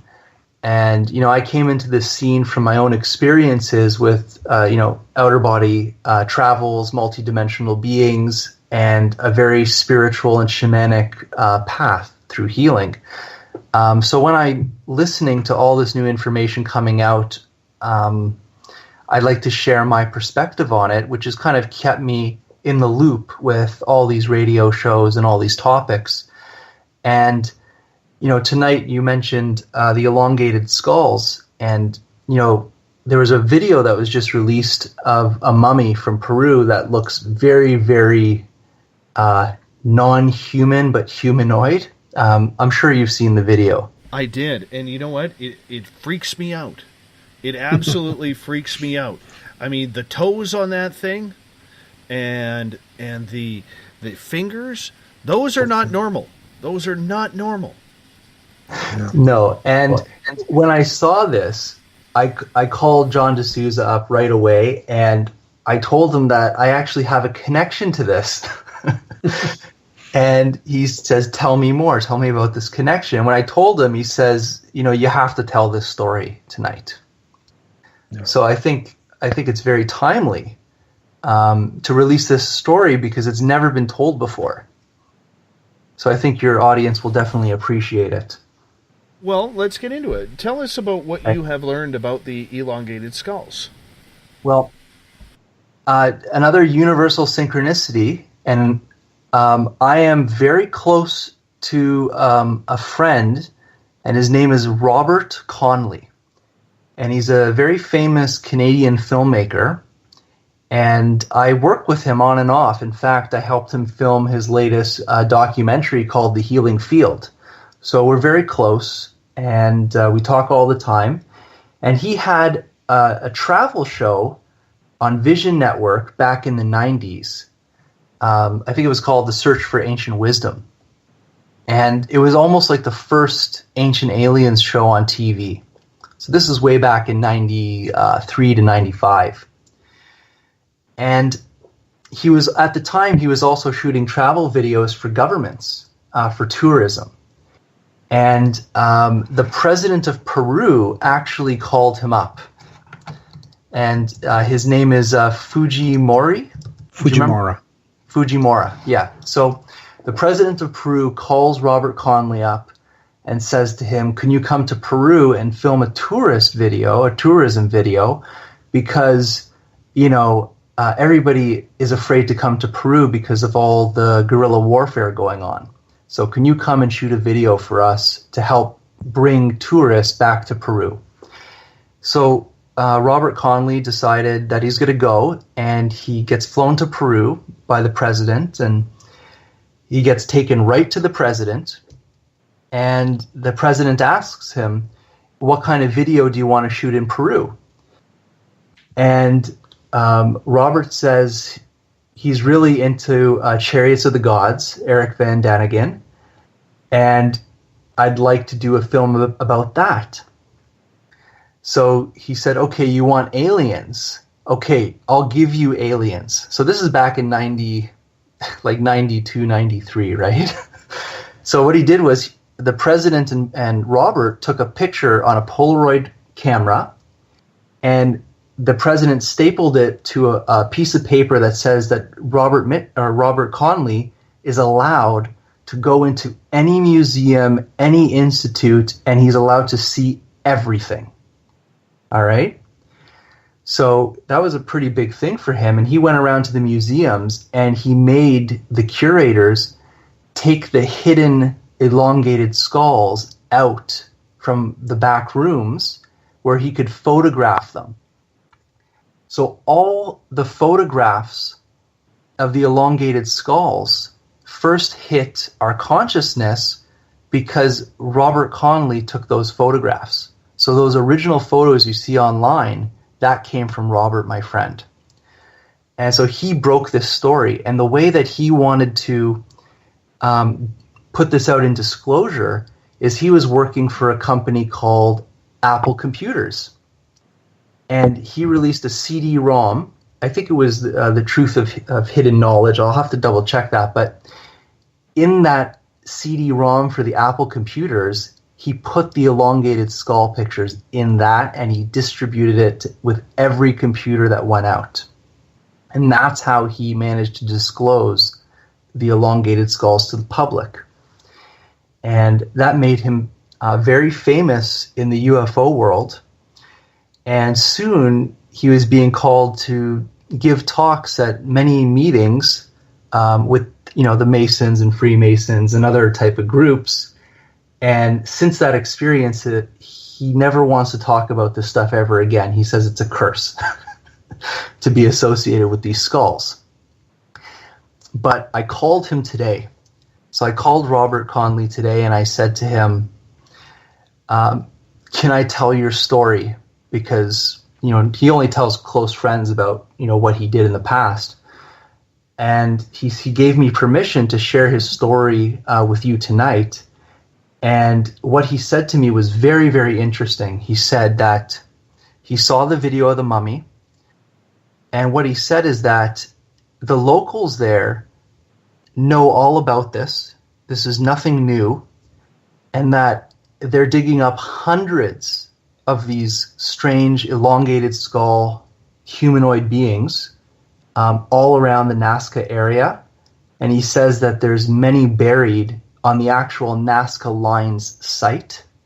And that's why no one's allowed to go there or dig, because there's literally hundreds of these bodies there. And he says the locals go and dig these things up all the time. And they basically put them in their backyard for like a backyard museum, get tourists to pay money and see the aliens. And there's a couple things that people really need to look into. These humanoids, their bone density is bigger. Okay, so they have bigger bones, they have thicker bones than us. That's the first point.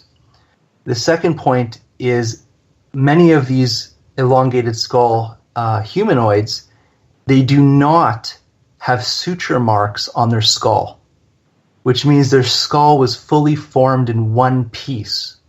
And that is not a human trait. And then the next thing that people need to look at, and this is what I've heard from very reliable sources that no one seems to talk about, is their teeth.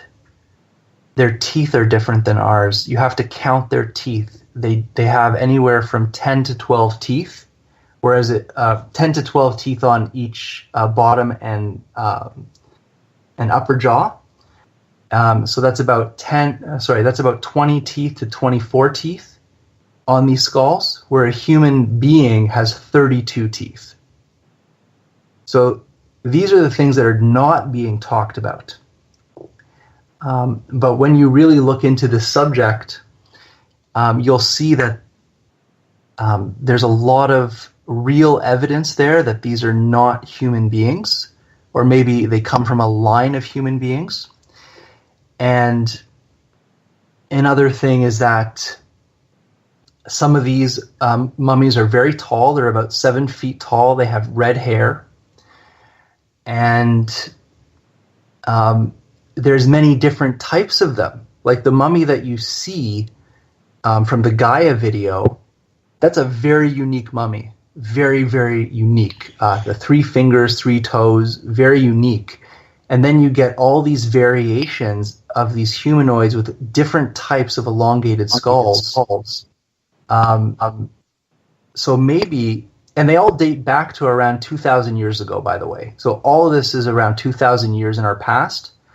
So it kind of makes a story that at one time in the Peru area, there was many different type of humanoids living there together. Doing what, I don't know. But for some reason, they died out. And we really don't have this history. But if you go back into the myths of those people, it's almost like this is complete common sense to them. This is their history, and they know about these beings. And they were basically considered gods that gave them language, architecture, agriculture, astronomy, sciences. So for some reason, these beings taught the local people all these amazing things, and that's in their historical record. So this is not something, we should take lightly, because if this starts to come out and prove that these are different beings, it is a type of disclosure. And when I was speaking to Robert Conley today, he said something that fascinated me. He said, if they're showing this mummy publicly, it means they're allowed to show this mummy publicly because they've had these for so long. Yeah, that's true.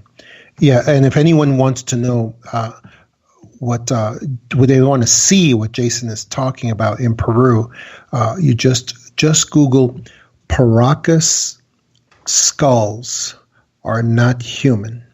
And it's Paracas skulls are not human. And you will see a lot of articles about this, and you'll see the pictures as well. And it's pretty amazing because you see exactly what he's talking about, that those skulls don't have the grid lines that human beings, and I forgot what Jason calls it, but it's these lines in the human skull, because our skulls are sort of like collapsible in reverse when we're born in order to pass through the womb. And so our skulls are like in sections. So there's these grid lines. And as soon as you go and you Google these things and you see the skulls that are from the Paracas region in Peru, you can see that there's no grid lines on these skulls. They came out as a single piece. And you also see the teeth lines, the teeth on these skulls, that there are approximately 10 teeth on the bottom and 10 teeth approximately on the top as well. And one of the things that you say in forensics is that the teeth never lie.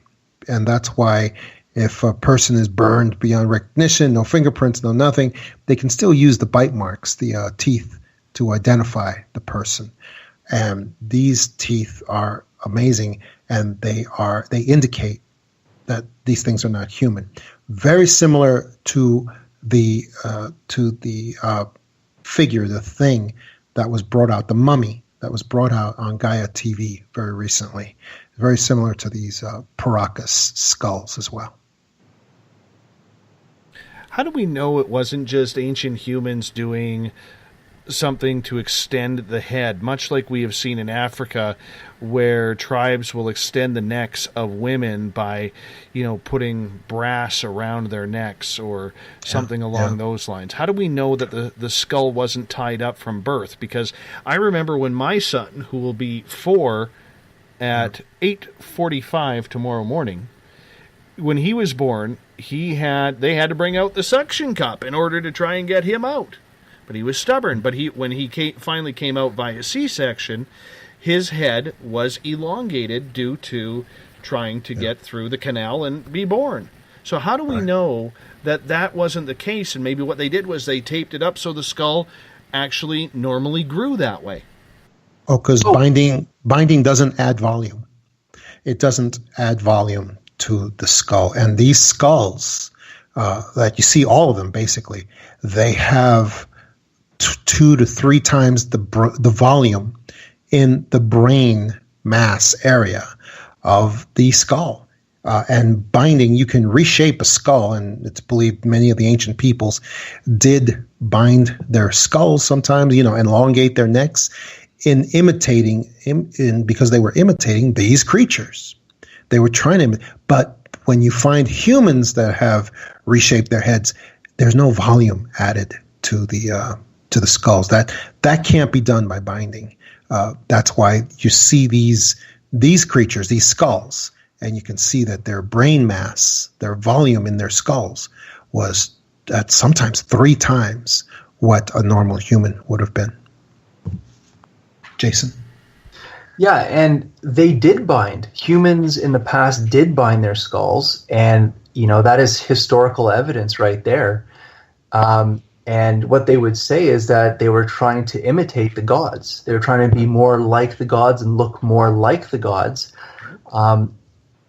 But there is many mummies coming from Peru of not only babies, but also fetuses. So they find these stillborn babies from this area, and those babies have a fully formed, elongated skull just like the adults. It's already formed even as a fetus or a stillborn. So that is documented in many, many places, and they showcase a lot of these in private collections. Question coming from our audience, one of our newer listeners, Sherry, is asking, have any of these skulls ever been carbon dated or going to be studied further to try and find out their evolution? Yeah, actually many of these skulls have been carbon dated, and these mummies tend to be anywhere from, I would say, 2,000 years ago to about, I would say, 1,600 years ago. That's the ones that I know about that have been carbon dated. And yes, there has been DNA results. And it's very, it's hard to say because some results come back inconclusive, or some results come back as in it came from like a human mother, but they don't know the father, what the father is. So there's all this weird inconsistencies. But then again, it's like we're a 99 point something match to a chimpanzee. So there's a huge spectrum of error when it comes to this. And like I said, we have to kind of look at it from the bone structure. The density of the bones are very different. The structure of the bones are very different. The suture marks are very different. The eye socket size is very different. The jaws are very strong. For some reason, their jaws are very, very heavy and big. So they have a very heavy jaw, and also the teeth are different. Plus, this new mummy that came out, it looks like their skin is almost like a reptile skin, and they have 3 fingers and 3 toes. So, it can't just be a deformity. There's something else to this. Yeah, and one of the things Jason said is that there's hundreds more of these bodies out there, and this is just the first one to be released. So we may be seeing many more of these things being released, and I think that, and another point that Jason was making is that there's been a decision made to release this body, and I think it came from somewhere higher than the president of Peru. Let's head over to Twitter at #SpacedOutRadio for Canadian Joe's question. Do any of the skulls have double rows of teeth or 6 fingers on each hand? Not the ones from Peru I'm aware of. But I have heard of that type of skeleton being found around the Ohio area of USA. Yeah, I have also, yeah. See, that's what sucks about living in Canada, Jason. You should know this. We never find anything interesting up here. Never. We're lucky to get the hockey pucks back after the snow melts. You know what I'm saying? You know what? I have visions and travels of going up north in Canada, and there's pyramids there. So in my heart, I know there's something in Canada being hidden, and I can't wait for somebody to find it. I am going on that trek with you, my friend. I am going on that trek. I've got winter clothing. I can go now. I can handle the cold. My God, it was cold this past winter. Yeah, let's do it. Yes, we got to show John what minus 30 degrees Celsius is all about. John, you got to come with us. Oh, so cancel my trip to Antarctica then? I'll be just as good in Canada. That'll work. You can go to Antarctica. Good penguins there. Craig is asking a question for you, Jason. He's saying, Mr. Quitt, can you access the timelines to see these creatures while they're alive? No. My time travel journeys have been, I would say I have no control over my journeys. I'm basically taken and shown what I'm supposed to be shown and then put back. So I personally have never gone on a journey where I've come in contact with this type of a being. No. But that would be pretty fantastic if I could, let me tell you.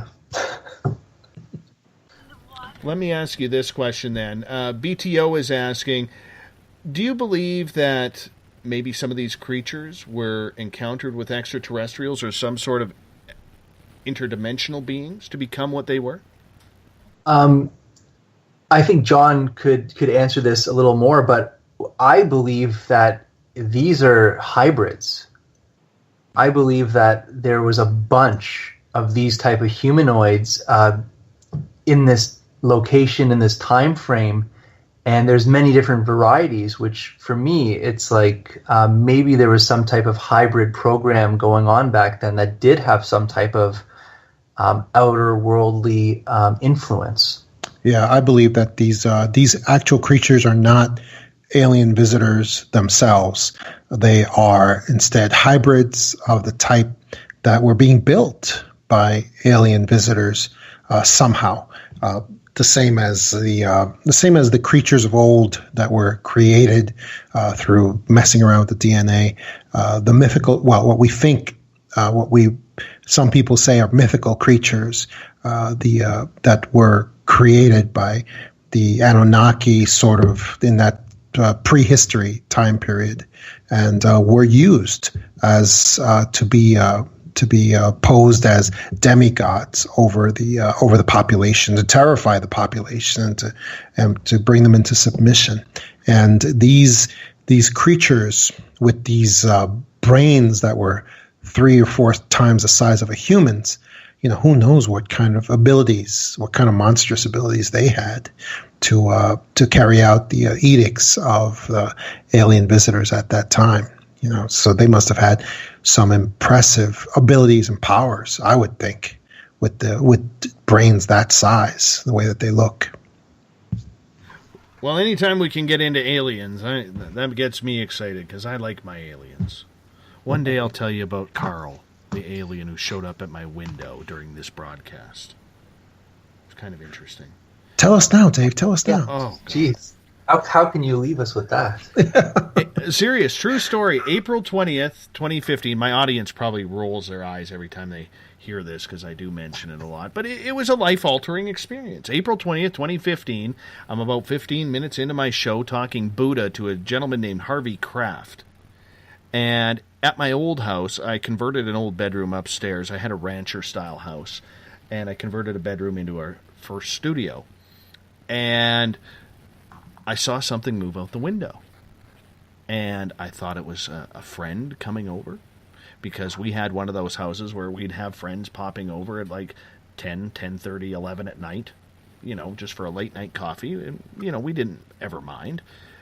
And so as I'm doing the broadcast, I'm thinking, oh, goodness, they're going to knock on the front door. My dogs are going to go nuts because I got one of them little Chihuahua Dachshund crosses. So, if there's a fart in the wind, that's about 30 minutes worth of barking right there, nonstop type thing. And so here I'm thinking, my goodness, the dogs are going to start barking. This isn't going to be good for the broadcast. And so Harvey, I asked my question, put my microphone on mute, and then I swiveled my chair as Harvey is answering the question, and my window is about 5 feet away from me, and on the other side of the window, there was an alien gray standing there. Whoa. Yeah, I will never forget that head, that silverish gray head, with the big black eyes staring back, and he had those chiseled features. He wasn't a good-looking alien, I'll tell you that. He wasn't a good-looking, smooth-skinned guy. Like, you could see, I remember seeing the, above the eyes, like the eyebrow bone, and I apologize, I'm not a medical clinic guy where I know the different bones, but it had the cheekbones in there, and then the mouth was just a slit. And I'll tell you, I damn near fell out of my chair, and by the time I shook my head and looked at my window, he was gone. And I quickly stood up to look out my window to see where he went, because I would have seen him, but there is no way, man. He was gone. And this whole thing lasted maybe 2-3 seconds, 4 maximum. And in the meantime, Harvey's chatting away, telling me all about why he thinks Buddha is going, has no clue. So I nicknamed him Carl. I didn't know what else to name him, and the name Carl came up. So now, every time I talk about Carl, it's Carl the Alien. So that's just the way it is. I like it. Yeah. No message, huh? No, Carl's never come back. He's the watcher. Well, just checking in. You know what? Actually, I've had a couple of people who are ET contactees, including a friend of yours, Jason, Elizabeth April, out of Toronto. Yep. I believe you know her. I asked her about Carl when she was on the air with us, because she now does a monthly feature. And she actually confirmed with a gentleman named R. Keith Andrews said on this show that I wasn't supposed to see Carl, but he got a little bit too curious about the show that was going on, and he came in to check it out. Therefore, when I saw him, he apparently, according to Elizabeth and Keith, who've never met each other or never even spoke, they both said the exact same thing, that it sounds like he got in trouble for actually being seen because, like you said, he's a watcher but not allowed to be seen. Yeah, and they also pop in and out of the dimensions. So they could easily just disappear. Yeah. Yeah, well, I'm still waiting for Carl to come back. According to Elizabeth, I have to wait until this fall. And wow. Sometime around my Paracon, which is September 29th to October 1st, is supposed to be the time he comes back. Well, I'm going to be hanging out with April all weekend at the Alien Cosmic Expo. Make sure you say hi to her. And Ryan Stacy. Pick up one of Ryan Stacy's DVDs because they actually have the Spaced Out Radio Carl logo on them. Sweet. Yeah. Okay, but when you see Carl, just don't flash a flashlight at him. No. That's one of the universal signs for please take me. Well, you know what? Carl and I are going to have a conversation. I might bring out the beer for him. I've got a special bottle of tequila, that I'm waiting for. And him and I are going to sit in the lawn chair and have a talk, Maybe I got a fire pit back there. Maybe we can have a drink and a cigar over by the fire and, just kind of see what he's up to. No, I'm dead serious. I seriously need to have a conversation with him. I have a question, since this isn't really about me, but I have a question from Trip in one of our chat rooms, and he is asking, do you think there's any correlation, Jason or John, to the crystal skulls? I've had the privilege of seeing some of these very ancient crystal skulls, and I really don't have what I believe is that they were carved to mimic the exact skull of an actual being that was here at that time. Yeah, that's what. And then because the dimensions of the skull are identical to the physical being, they would transfer the consciousness of that being into the crystal skull so they can live on and transfer information. It's almost like an interdimensional gateway. Wow. I did not see that answer coming. No, neither did I. How do you follow that up, John? Help me out here. There is no follow-up to that. That is amazing. And it sounds pretty plausible to me, actually. That's absolutely. That's what the crystal skull told me. So I could only repeat what I hear. Uh-huh. There you go. That's pretty spot on. That pretty much answers it. We only got about 3.5 minutes left with you gentlemen tonight, and I just really want to say thank you for taking the time to join us. This is so important to have tonight's conversation on both topics, and we'll finish it off with the elongated skulls. Jason, do you believe they are human of some sort, or do you believe that they are not of this world? No, I really think that they're part of the human family tree. I think that they are hybrids. They definitely have what we would call human genetics and different spliced genetics of other species, I really believe. And I think there was a time in our history where we walked among, I would say, at least 50 or more species like this.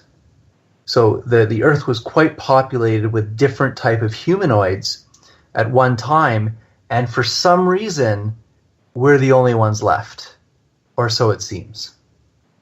Yes, so it seems. That is true. There's a movie out right now that's called Valerian City of 1,000 Planets. And I actually believe that the Earth is primarily a gateway at this time. Not a planet. It's primarily a gateway. And it's a planet second. And as a planet, I believe it's basically it's the planet of 1,000 galaxies, because there's an interdimensional truth that's going on here. We have species that are coming through the Earth all the time, constantly, and they're leaving through the Earth as well. And because this is an extra dimensional gateway, and it's being used all the time as a transit point, and I believe that's going on all the time. However, I don't think they're coming from our physical space. They're coming from other dimensions, and they go the same way. I cannot believe you just said that. That is so close to the truth. Yeah. So congratulations on that statement. That's amazing. All right. Thanks. Thanks, Jason. We got about 30 seconds left with you guys tonight. Jason and John, please tell everybody where they can find your books. And Jason, we'll start with you. Okay. My website is thecrystalsun.com. That's thecrystalsun.com. And just look me up on Amazon or Google, Jason Quitt, and you can find all my books and crystals and you name it on there. Yes, and my stuff is at johntamabooks.com, johntamabooks.com. And my books are available on Amazon, the Power Investigators, the Extra Dimensionals, and also just Google John DeSousa. Just my stuff.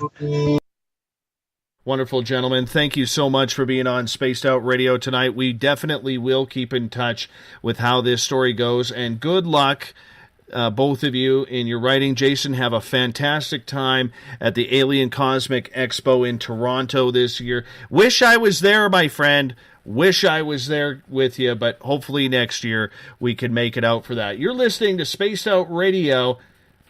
In hour number 3, I'm going to be joined by the Encounter Online's Everett Themer. We're going to talk more time travel. We're going to talk more about all the weird and insane things going on right now. Don't forget, during our break, to check out our website, spacedoutradio.com, and our Caribou Paracon coming up September 29th to October 1st. We will see you there. Get your tickets now. Talk to you on the other side of the hour for hour number 3. Looking for a great weekend getaway this fall? Hi there, this is Dave Scott. Come on up to the heart of British Columbia for the first annual Spaced Out Radio Caribou Paracon, being held at the Spruce Hills Spa and Resort in 108 Mile Ranch, British Columbia. Speakers from all over North America are coming to discuss Bigfoot, UFOs, ghosts, and intuitiveness for the 3-day event, September 29th to October 1st. For more information, go to spacedoutradio.com and click on the Caribou Paracon banner and book your tickets today. Come to BC, where the paranormal is waiting for you. The SOR Sightlines is a place for you to find answers to your strange experiences. Hi there, this is Mike Schmidt. If you have had an encounter with ghosts, UFOs, Bigfoot, ETs, or anything else that doesn't make sense, head to spacedoutradio.com and file a Sightlines report. All information you give is 100% confidential, and I will personally help you find the answers you need. SOR Sightlines, your answers are a click away. Have you got your Cosmic Passport? If you need one, tune in to Cosmic Passport on Spaced Out Weekend. This is Elizabeth Anglin, ET experiencer, spirit medium, and host of Cosmic Passport. Each weekend I'll be bringing you interviews and support from other paranormal experiencers, and the best in intuitive spiritual guidance from across the globe. It's all happening starting at 9 p.m. Pacific Time, midnight Eastern, on spacedoutradio.com. Hi there, I'm Butch Witkowski, lead investigator with U4COP. On the final Monday of every month, you can listen to me and host Dave Scott on Spaced Out Radio's Strange Days. We're going to get to the heart of the matter when it comes to what's happening out there. People are seeing and experiencing things from ET contact to Bigfoot, and I want to hear about it. Your experiences are what we investigators need to help solve these unknown mysteries. So tune in at spacedoutradio.com to the final Monday of every month from Butch Witkowski's Strange Days. This is your medium, Joanna, from Spaced Out Weekend, 2 Mediums and a Large. I would love it if you would come and join us with host James Tyson every other Sunday on Spaced Out Weekend. Together, we will take your calls and your questions live. Our goal is to provide you with a positive outlook on deep questions that you may have. Questions regarding love, relationships, money, or whatever else is on your mind. Come and check us out at spacedoutradio.com. This is Eric Markham, news editor for the Spaced Out Radio's The Encounter Online. We have put together a great team of writers and journalists from all over the world to bring you top-quality paranormal stories, from alien encounters to the latest conspiracies. You won't find any of that fake news here. True stories and top-notch reporting as we look to bring these experiences to the mainstream. The Encounter Online, only at spacedoutradio.com. Patrolling the Pacific Northwest, we are always on the lookout for the strange and unassuming stories that real people are experiencing. Hi, I'm Vincent Zunza from Pacific North Weird. Me and Alexandra Sullivan have teamed to bring to you those odd stories that never seem to make it into the mainstream. Stories so weird that will leave you scratching your head wondering, is this real? It's as real as it gets with Pacific North Weird. You can watch our videos right here at spacedoutradio.com. Become more intimate and interactive with Spaced Out Radio. Join our Space Travelers Club with your new membership. For $5 a month, we'll provide you with special access to the website, monthly prize draws from books to psychic readings, along with monthly newsletter, private interviews, and more. Sign up today to be part of Spaced Out Radio's experience. Looking for a place to advertise at a very reasonable cost? Look no further than Spaced Out Radio. SpacedOutRadio.com has an advertising tab that you can click to check out our daily, weekly, and monthly packages to play on the radio, or our website including social media. From commercial spots to banners, we have it all. Check out our competitive pricing today. Don't have time to listen to Spaced Out Radio live? Wherever you are, the car, the office, the shower, or even if you're traveling, we're right here for you. Each Spaced Out Radio show can be found on iTunes, TuneIn, and on our YouTube channel, Spaced Out Radio Show. It's the perfect way for you to catch up on our shows. For more information, just head over to our website, spacedoutradio.com, and tune in to us today.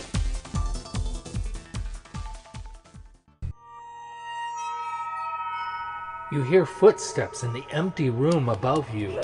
A rocking chair begins rocking by itself. Don't be afraid of the things that go bump in the night. Reach for Spirit Storybox, the iPhone app the Huffington Post UK called the only ghost hunting app you will ever need. Spirit Storybox. The spirits are telling their stories. Are you listening? Strange creatures lurking in the night, the sounds of wood knocking in the forest, odd happenings right out of a fictional world. These are the reports I love. Hi there, this is author Ronald Murphy, and I would love it if you join me and Spaced Out Radio host Dave Scott the second Wednesday of every month on our journey into the unknown land of cryptozoology at spacedoutradio.com.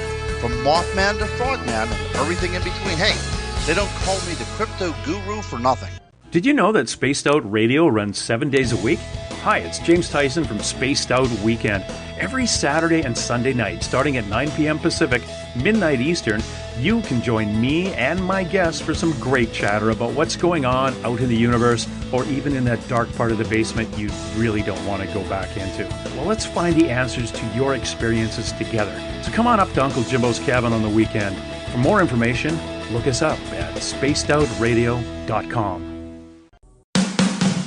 The views and opinions expressed by tonight's guest and topic of discussion do not necessarily represent the official policy or position of Spaced Out Radio, Spaced Out Weekend, Spaced Out Radio Limited, its hosts, syndicated carriers, or anyone associated with this broadcast. You're listening to Spaced Out Radio with Dave Scott. Follow Dave on Twitter at Spaced Out Radio and hashtag Spaced Out Radio, and on Facebook, Spaced Out Radio Show. Now, back to the program. Welcome back to the final hour of Spaced Out Radio tonight. I am your host, Dave Scott. Great to have you with us. Tomorrow night on the program, David Weatherly and David Spinks will join us. We're going to talk everything cryptid, weird, strange, UFOs, ghosts. We're going to get into it all tomorrow night at 9 p.m. Pacific, midnight Eastern Time at spacedoutradio.com. Hopefully you will tune in. Walba Thread Killer on Twitter. Thank you so much for joining us tonight. Really appreciate you taking the time to check us out for the first time. Thank you so much for doing that. Hey, if you want to follow us on terrestrial radio, go to WQEE 99 Rock the Key down in Noonan, Georgia, home of The Walking Dead. We'd love for you to check us out, and if you're listening in on there, I know you college students are. You're busy studying for finals. Send us a message on social media, Facebook or Twitter, and let us know you're listening in. We are also live on the United Public Radio Network on 107.7 FM in New Orleans and over 160 countries around the world. Great to have you with us as well. We are also live on KTLK, The Fringe FM, Renegade Talk Radio out of Las Vegas. And if you're listening in on Revolution Radio, remember the Double R Machine is a donation station financed by you, the valued listener. Head on over to freedomslips.com and donate today. Bill Cardwell has set the password for tonight in the SOR Space Travelers Club. Ovoviviparus. Ovoviviparus is your password. Make sure you use it wisely, Space Travelers, as Bill sets a password each and every night, right here on the mighty SOR. Now, if you want to follow us on social media, you can be like Jeff and John and others and use the hashtag Spaced Out Radio on Twitter to connect with me live during the show. You can follow me at Spaced Out Radio. On Instagram, Dave Scott, SOR. Our Facebook page is Spaced Out Radio Show. Tune us in on TuneIn. Download this show and others on iTunes. Our website is spacedoutradio.com, where we have a plethora of features for you, including going to our Spaced Out Radio store, where you can pick up a t-shirt, pick up a poster. I'll autograph it for you. You can also pick up some stickers for your car, your windows, maybe your backpack. Wherever you want to stick it. That's your choice. And you can pick up tickets to the first annual Spaced Out Radio Caribou Paracon being held September 29th to October 1st. We'd love to have you come up to 108 Mile Ranch and check out the beautiful Spruce Hill Spa and Resort where we will be hosting the event. And we'd love for you to spend some time with us as well. It's going to be great. Up until July 31st, you can get your VIP passes for 10% off. So I hope to see you all up here. While on our website, you can check out Bumblefoot's music, join the SOR Space Travelers Club, and check out the Encounter Online, our news section put together by Eric Markham and Everett Thiemer. Speaking of Everett, he is joining me for hour number 3 tonight from the Encounter Online. Everett, welcome. Hi, Dave. Thanks for having me. Anytime. I kind of get used to you being here every now and again. You're one of the few. Well, you do have nice hair. Let's just clarify that right off the bat. You do have nice hair. Well, thank you, I think. So, Everett, what I'd like to do is, in this hour here, I'd like to talk about what we discussed with John DeSousa and Jason Quitt in the first hour and 25-30 minutes of this show, which is about John Titor, or the allegedly fake John Titor. Now, let us be perfectly specific here. It's alleged, number one. And number two, we really, really don't know. We can only take people's words for this. The evidence does not look good for John Titor 2, according to DeSousa and Jason Quitt. But there is a journalistic side to this, okay, where we have to take everything and weigh out the facts. What's your opinion on what you heard tonight from the two? Well, I'll be honest. I am Facebook friends with John Titor, number 2.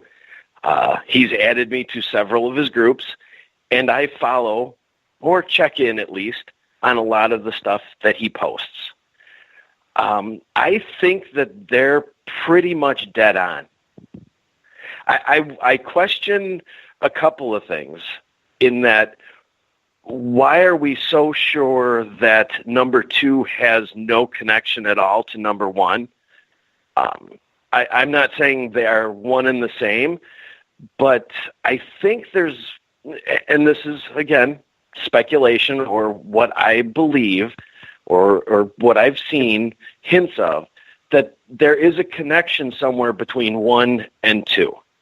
And I'm not exactly sure where that connection is.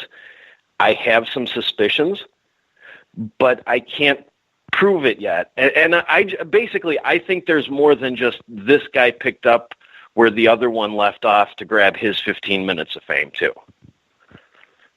No, and I understand that, and it could go relatively both ways. It really could, and the love of this story that people have in this field, going back now 15 plus years, is phenomenal. It really is phenomenal that, people want more. They're yearning for more of this story. So let's just say hypothetically, John Titor II or Dana Lee Stern Sr. is a fraud. Once again, we're not saying he is. We're just being hypothetical here for a second. Okay, let's say he is. It's easy to see why he would love to capitalize on the 15 to 30 minutes of fame that this would bring him, because it does have potential to bring in income. You know what I'm saying? Whether or not it's for a time machine. But is it that much of an income to dedicate 8 years of your life to essentially establishing a fake identity? I mean, this recent book that's come out, I know that he's selling, quote unquote, his own authorized versions of this book in various places, but he can't be selling a ton of them. Writers are not rich people. There's so many things that just, in a way, don't add up. It's a lot of expense, a lot of dedication to spend 8 years going to what is the financial reward for this? I mean, there's just not that much. He's not getting paid for radio appearances. He was making very few public appearances, I think, which he wasn't getting paid or wasn't getting paid much for. 8 years is a long time to establish an identity just to sell movie rights. But it could pay off. It could be lucrative. It could, I guess. But there's other things that I've seen that I question, and I have to phrase these things carefully because I don't want to get anybody in trouble. But I've seen him do things like offer cash incentives or rewards for positive book reviews. I've seen him make statements about stocks to buy. Is he manipulating his followers to gain a financial reward? Is that the ultimate goal? Mm-hmm. And it could very well be. It could very well be, because this goes back to the whole persona of what we are talking about, that people are yearning for any new information on the John Titor story as to whether or not he is a true time traveler who came back. The mysticism behind it, even though a lot of the predictions never came true from John Titor 1, were amazing. And people were eating it up. It was like bird feeding a hand and the birds flocking all to your hand to feed. And that's what we got. And when people are that hungry for anything to do with that topic, they want to know. They want to see what's out there. And I don't blame the people for that, because it is such an incredible story. But go ahead. I don't blame the people either, but every time he makes a statement or a prediction and it doesn't materialize or come true, there's always that response of, well, that was in a different timeline, or something altered it and that just didn't happen here. What is the purpose of a time traveler or following a time traveler if they can just decide that their information didn't apply to this timeline? Nobody's really gained anything out of following him. he has made some predictions that are, you could argue, have some accuracy, but I could probably do the same thing. So, you're right. You can't follow, or you can't blame the followers, but at what point do the followers take the responsibility or need to accept the responsibility that this person quite possibly could be just, playing with their emotions, kind of almost fear-mongering, just trying to get their attention, and it's time for them to move on to some legitimate news or some different theories on time travel or some different people who are talking about time travel. Well, a movie deal could be lucrative if that's what he's holding out for. Could be. I still think it's a lot of effort to go through for a big possibility. Absolutely. Absolutely. Do you think then that, and I asked John and Jason this question, I'm curious to get your opinion. The original John Titor was in hiding, and his family in Florida was apparently in hiding because they were afraid of any type of government reprisal of a time traveler coming back, thinking that, the government may try and arrest him, kidnap him, whatever, bring him back in under the watchful eye rather than being out there rogue in public. Do you think then that just kind of points a finger at John Titor too, that if you're a real time traveler, you're awfully public, considering the warnings that John Titor 1 gave because he didn't want to give up his identity due to security? Sure. I think if John Titor 1 was a true time traveler and the government knows what happened to him or the situation surrounding him, then they're probably well aware of John Titor 2's activities, whether they be fraudulent or real. And if they're fraudulent, until he commits an actual crime, the government has no real reason to go after him or try and silence him or, interfere with his activities in any way. They can just let him go out there and say his things and let him do his thing. And people are looking at him. Maybe something else is going on somewhere else. I fully agree. And I just want to give a shout out to one of our new listeners, second time listening in. He's in the Spreaker chat room. Dennis, thank you so much for giving us the opportunity to earn your listening ears. I really do appreciate that. That really does mean a lot that you've joined us in the chat room. We're talking John Titor tonight on Spaced Out Radio. Now, Everett, do you think then that if the John Titor 2 is a real time traveler, and we know his real name is Dana Lee Stern Sr., do you think then that the John Titor enthusiasts are going to be looking for all the Sterns in Florida to try and figure out if that is the truthful name behind John Titor 1? I think they could. I think it makes sense. I think I'm going to end up doing it. I'm still, like I said before, I'm still not entirely convinced that there is no connection between 1 and 2. And the reason I say that is, and I want to be careful how I say this, there is evidence that there is a connection between the foundation run in Florida and this John Titor 2. Now, Jason said that that the foundation in Florida is connected to the first one, and we need to differentiate between that. But somewhere I have some files that look like they could possibly connect number 2 to that foundation. And if that's true, and that foundation was started by the first one or developed and created by the first one, then there is that tie between 1 and 2.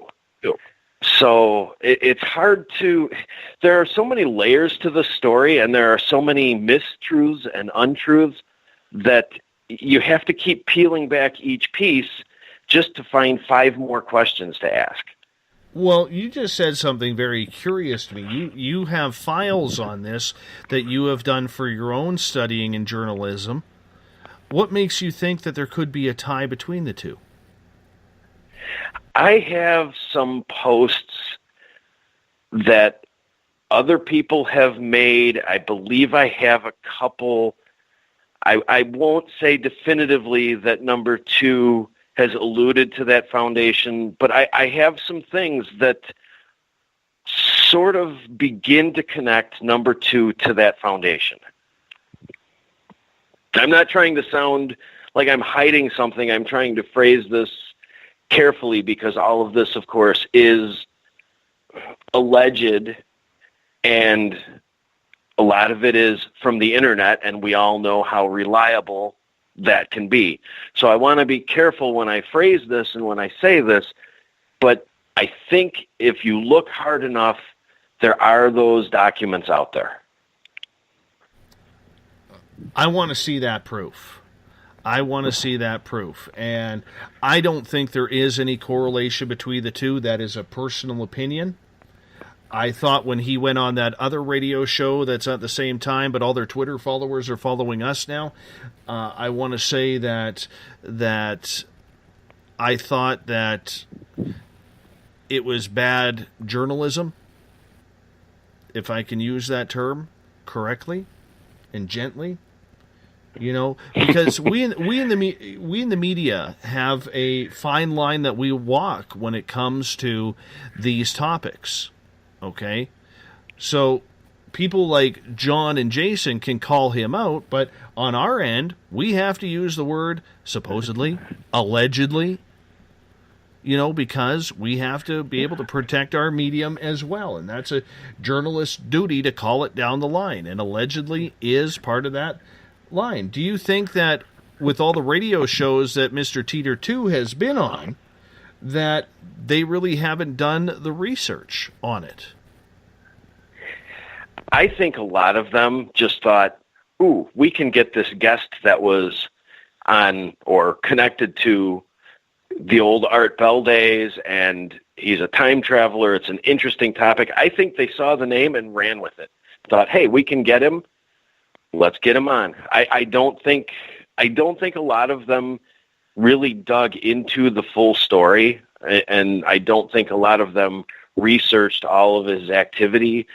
And in their defense, though, the whole Dana Lee Stern thing has only come out publicly really in the last 6-8 months. It hasn't been, he kept it hidden for a good long time. I can understand that, but there have been other shows out there that have called him out, right? There have been other shows where he has been called out. Now, we have made an editorial choice not to bring him on here. I don't think that I was at one time, I'm going to be honest with you, I was at one time thinking that maybe I should send him a request, only because other people were doing so. Normally I don't like to play that game, but I decided against it, because just something in me just felt that it shouldn't be done. So we have never we didn't do that. We didn't send out an email invite to have him on the air. Right? Because I think I was one of the ones that actually wanted to have him on the air at one point. Yeah. You're very right. You're very right. You were. But at times, and a lot of people may say, "Oh, you're chicken for doing it. You should do it," so on and so forth. I think at times, though, you have to be able to pull the reins in and say, what's for the betterment of my audience? Me looking like an ass on the air and making my show look like an ass, or taking the chance to see we may gain another 10, 20 listeners out of it, 30 listeners maybe, So I think the thing that stalled me on it from doing it was the fact that I don't think if he was the true John Titor, that he would be flogging hats on his website, number one, and number two, I don't think he'd have a Facebook page. I don't know. I mean, that may sound like a very weak argument to a lot of people, but for me, putting my journalistic hat on, it just doesn't make sense. To me, if this was the real John Titor and he was a true time traveler, I can see the book being written, but I would picture it marketed in a much different way. Basically an semi-established author in the paranormal field, writing it with him and then releasing it, and John Titor not really making public appearances, radio appearances. I would imagine that if it was a true situation and a true story, things would be significantly different. But that goes back to, does the government know that he's a fraud and they just don't care because he's occupying people's time and hasn't technically committed any crimes yet? Do you think then that maybe he's just a disinformationalist? I don't think so. I really don't. I think if he's not connected to the first one in any way, then I think that he is doing this for the money, some sort of financial reward. But I personally think it's more than just selling his movie rights. Whether he owns some interest in some of the companies that he's mentioned or said people should buy, I don't know, but I think there is more than just the movie rights. I can't buy that that's just it. Mm-hmm. And I wish I could say. I honestly wish I could say, well, the guy's just a goofball, and he wasted 8 years of his life to sell his movie rights for a couple of $1 million. I wish I could say that, but I can't. Somewhere I feel that there's a little bit more to the story that we're missing. Mm-hmm. What do you think, being hypothetical, what do you think we are missing? Oh, I don't want to sound cryptic, but I don't know if I can say that publicly without us risking some serious flack. Let's put it as flack. Give us some allegedlys in there. Allegedly recommending stocks to buy. There are a whole bunch of allegedlys. Stocks to buy, the offering, trying to get people to buy his book by offering cash rewards for reviews. That's not allegedly, that's posts. I've seen those posts. There's just everything about him. When you look at what he does, you have to wonder what the motivation is, what the end result of that move is, because nothing is just done off the cuff. It seems all calculated. And in part, even with this whole feud, he's profiting on that. He's manipulating them in a way to sell his book, an autographed, authorized copy, for almost $25 on eBay. So what did the book originally cost if you bought it on Amazon? Allegedly. Allegedly. Allegedly. I will just start every phrase I say with allegedly. Sounds good. That works for me. Thanks for protecting my butt there. I do appreciate that.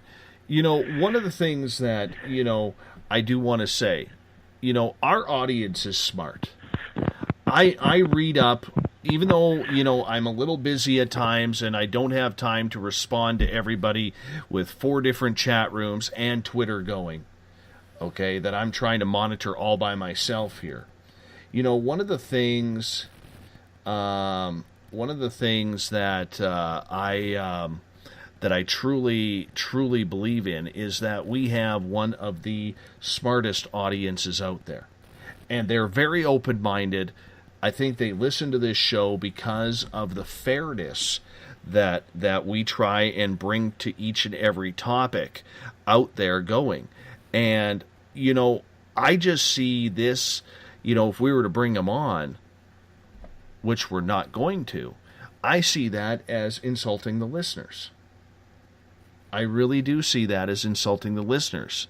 And sure, they may want to tee off on them because we would run the show the exact same way that we normally would, which is audience participation. But I really, really don't think that we would be doing our audience a service by doing that. I think I disagree a little. I think with the way you handle interviews, I think that it could be a great service. And I'm not saying get him, because I think he would avoid the questions. He wouldn't answer the questions. But I would love to have a sit-down interview with John Titor II and just ask him all these things and have him answer them honestly. In some ways, if that's the case, that he did this all to sell movie rights and the whole thing is a fraud and he just picked up where number one left off, in a way, there's almost a catch me if you can kind of movie in this. And that could be more profitable and more popular than the story of John Titor. But I don't think you'd be doing them a disservice. I don't think he would answer the questions in a way that anybody would be happy with, though. I don't think he would give honest answers. I don't think he'd last the first hour. You know what? That would actually be an interesting interview to put on our website for a new section that we are doing for interviews. You know what? I would love to do it. But you know me and asking questions. It doesn't go well. Yes, but you're a journalist. You're allowed to ask the questions. I'd like to see that. I'm going to challenge you to do that interview. You or Eric to do that interview for our website. And we can gauge the public response on that from the SOR space travelers that are in there. I think that would be an awesome idea. Let's do it. I don't think it's show worthy, but I think it would be website worthy. Let's hook it up. We can do that. You're saying we're not show worthy? I never said you weren't show worthy. I never said that. Don't be putting words in my mouth there. This isn't politics, man. I'm actually messaging John right now. Excellent. So if he's up and around, we could have an answer in the next 15, 20 minutes. Well, let's see. Let's get him. I've been chomping at the bit for a chance to do this. Well, let's see how it goes. Joe has a question. Joe's question is, if he's a time traveler, don't you think the time cops would have come back and smacked him around a little bit by now? Could be hypothetical. Well, you'd think so. Possibly, but that's why I said, I think if he was real and the government was looking for John Titor 1, according to the legend, I think they would have came knocking at the door of John Titor 2. Do we have any proof that they haven't? I guess we got to ask Dana Lee Stern. Yeah, I mean, I guess as much as I think that they're not paying any attention to him at all, maybe in some way they are. Maybe they know what's going on. Maybe they are watching him. It's tough to make a conclusion on that. Do you think there's time travelers out there? True time travelers from the future? Or maybe even the past? Walking among us?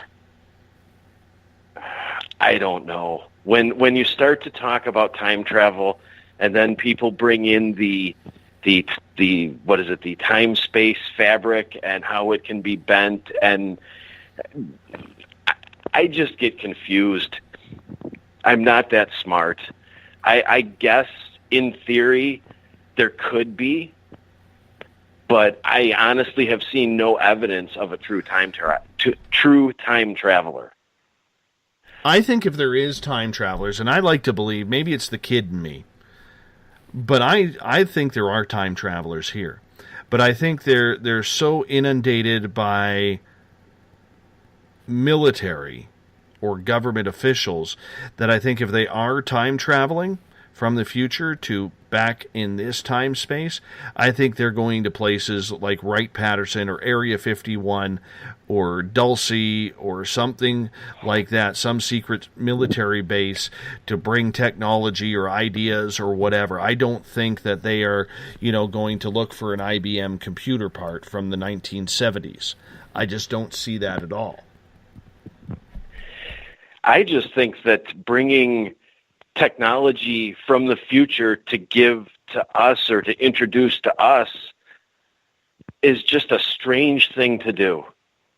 I don't know why they would do that. I can almost buy the idea of a stranger walking into a town and having just no identity or an assumed identity and claiming to be a time traveler than somebody who says they came from the future and they want to give us this to save the future or something. I can't wrap my head around why somebody would do that. I got to call out Buddha in the Revolution Radio chat room right now. Buddha, I know you're listening. Really? John Titor, the time-traveling gnome? Really? We're having a serious conversation here, and you got to bring up gnomes. You got to get the whole thing started. Seriously, who does that? Who does that? They say the best way to get over a fear is to face it. We could come up there and landscape your front yard. No, I don't want them damn gnomes all over the place. Seriously, now time-traveling gnomes. Buddha. That's terrible. Would it be weird? Would it be weird if I crossed the border with 30, 40 gnomes in a truck? Nobody wants that. Nobody wants that. Why? Because those things are freaky, man. We don't need gnomes around here. We don't need any gnomes. I have seen some interesting looking gnomes, and I would love to put them out in my woods so the headlights of cars that are pulling up the driveway just kind of scan them and shock the people who are coming into my driveway. Then maybe they'd stop. No.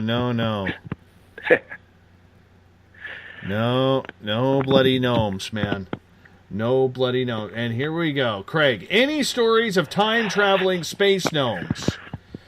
Catherine, we need to get a Carl candle, but add a gnome hat on it and send it to Dave. Here's Trip. Gnome and gnomes. Jeff, no gnomes. Thank you, Jeff, for your support on Twitter at #SpacedOutRadio. See what you started, Buddha? You started it. You started the damn gnome thing. You people are terrible. John in the Spaced Out Radio in the Spreaker chat room. Gnomes. Evil. You people are just evil. All of you. Even Joe is in on it. Come on. You need a Spaced Out Radio gnome candle so you can just set him on fire. You know what? Even Teresa, who looks gorgeous in her profile photo with her Spaced Out Radio t-shirt on there, she just insulted all Canadians with Bieber gnomes. Bieber gnomes! Come on! Joe, gnomes are just fairies with an eating disorder. Now that's funny. No, Dave does not like gnomes. Hold on. Apparently I missed a question here from Teresa. I don't know if I should ask it right now because of the whole because of the whole gnome thing, especially the Bieber gnome. I'm trying to scroll up here, but it's just not working for me. Just not working. Hold on. Teresa is asking, time travelers, you see these videos of people popping out, if out of nowhere, and then disappear into thin air. What do you make of those? Are they really time travelers? I think a lot of it is CGI and film, to be honest. There was a great one out of China where you saw this person riding a bike and he was about to get smoked by a truck until this so-called time traveler rushes in, grabs him, and moves him to a different area within a split second. Now, that one was debunked as a hoax. But I think for a lot of these videos, especially with the way technology is now, it's so hard to even tell. I like going to the older photos. Okay, believe it or not, you know what I'm going to be doing this summer? I am actually going to go to the Golden Bridge. I had no idea. And if anybody's ever seen the black and white photo of the Golden Bridge, you know, that's where the young guy with the sunglasses with the eye blocks on the side, and he seems to have some sort of, I hate to say it, but a Mondetta type t-shirt on and a cardigan, totally looking out of style compared to everybody else who is in that photo and the way they are dressed for that time. That is actually about 2 hours south of me and in the mountains on the way to Whistler from where I am. And I want to go check out the Golden Bridge because I want to, you know, I think it would be kind of cool to see, you know, where an alleged time traveler really was. Or if you look at the Charlie Chaplin films where the person seems to be talking on on a cell phone. Or even if you go back to 1994 when Mike Tyson was fighting, there's a picture of a guy in the front row which looks to be holding up an iPhone and taking pictures of the fight as it happens.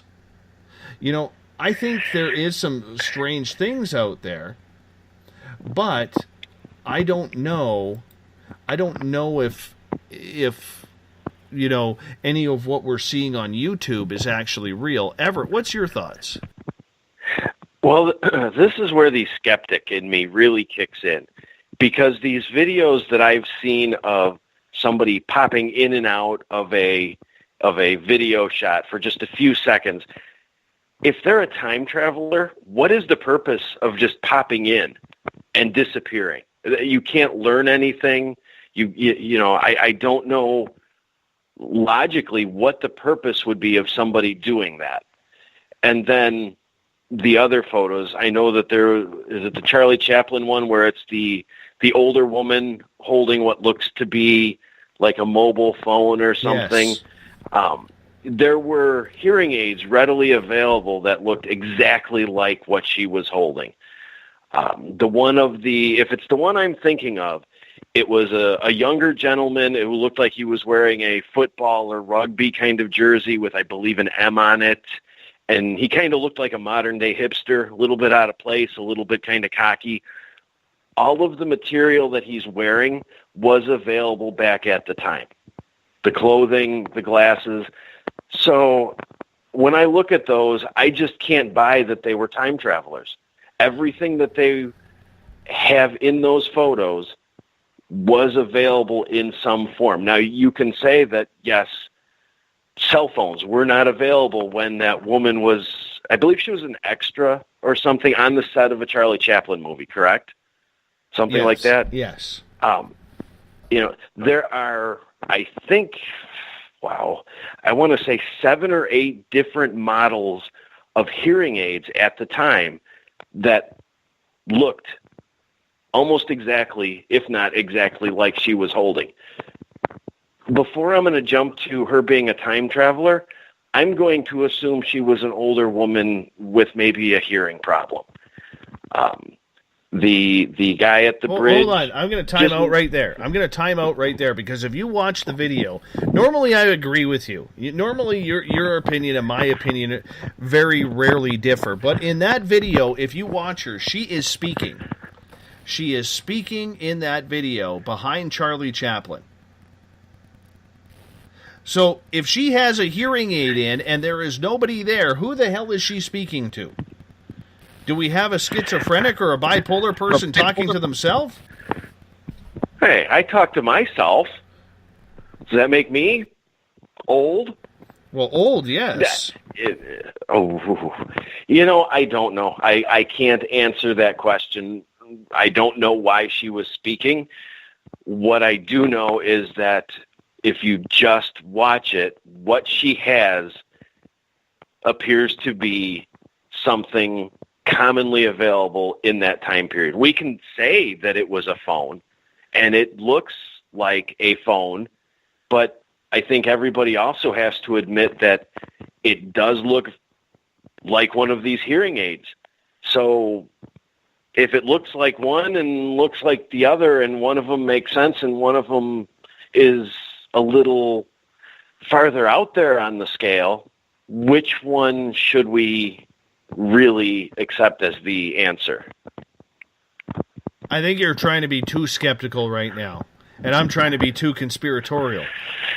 Robert White says, maybe she's talking to Carl. Are you like walking are you speed walking a marathon right now? Me? Yeah. No. Oh. Speed walking. God, I haven't speed walked in, ever. Yeah, well, I'm figuring with the amount of coffee you drink that it is possible. It could be, but no. Okay, just making sure. Let's get to Craig's question here. Craig is asking, when CERN accelerates particles to 0.999999 of light, do you think our entire planet has the same relativity as that atom, slowing time in relation to solar system? If not, does that mean relativity via atom mass from high speed is false? Or is CERN not even getting close to those speeds? Are they even doing the collisions they say? I'm going to just answer that one this way. I have a degree in journalism. I have a degree in journalism. And I went with journalism because science wasn't my best friend. It is a fantastic question. If Preacher was here, and I don't know where Preacher is hiding tonight. We did actually find him. Figure out why he hasn't been roaming the halls of the chat rooms the last few nights, because he actually went on day shift this week. But if Preacher was here, I'd let him tackle that. So I'm going to ask you a favor, if you don't mind, Craig. I would send that question to Eric Markham on social media. And I would ask him that, because I do believe it is a great question. My big thing, for my friend, is that I don't want to put myself in hot water on something I'm not smart about. Okay? I really don't, and I don't really understand what CERN does.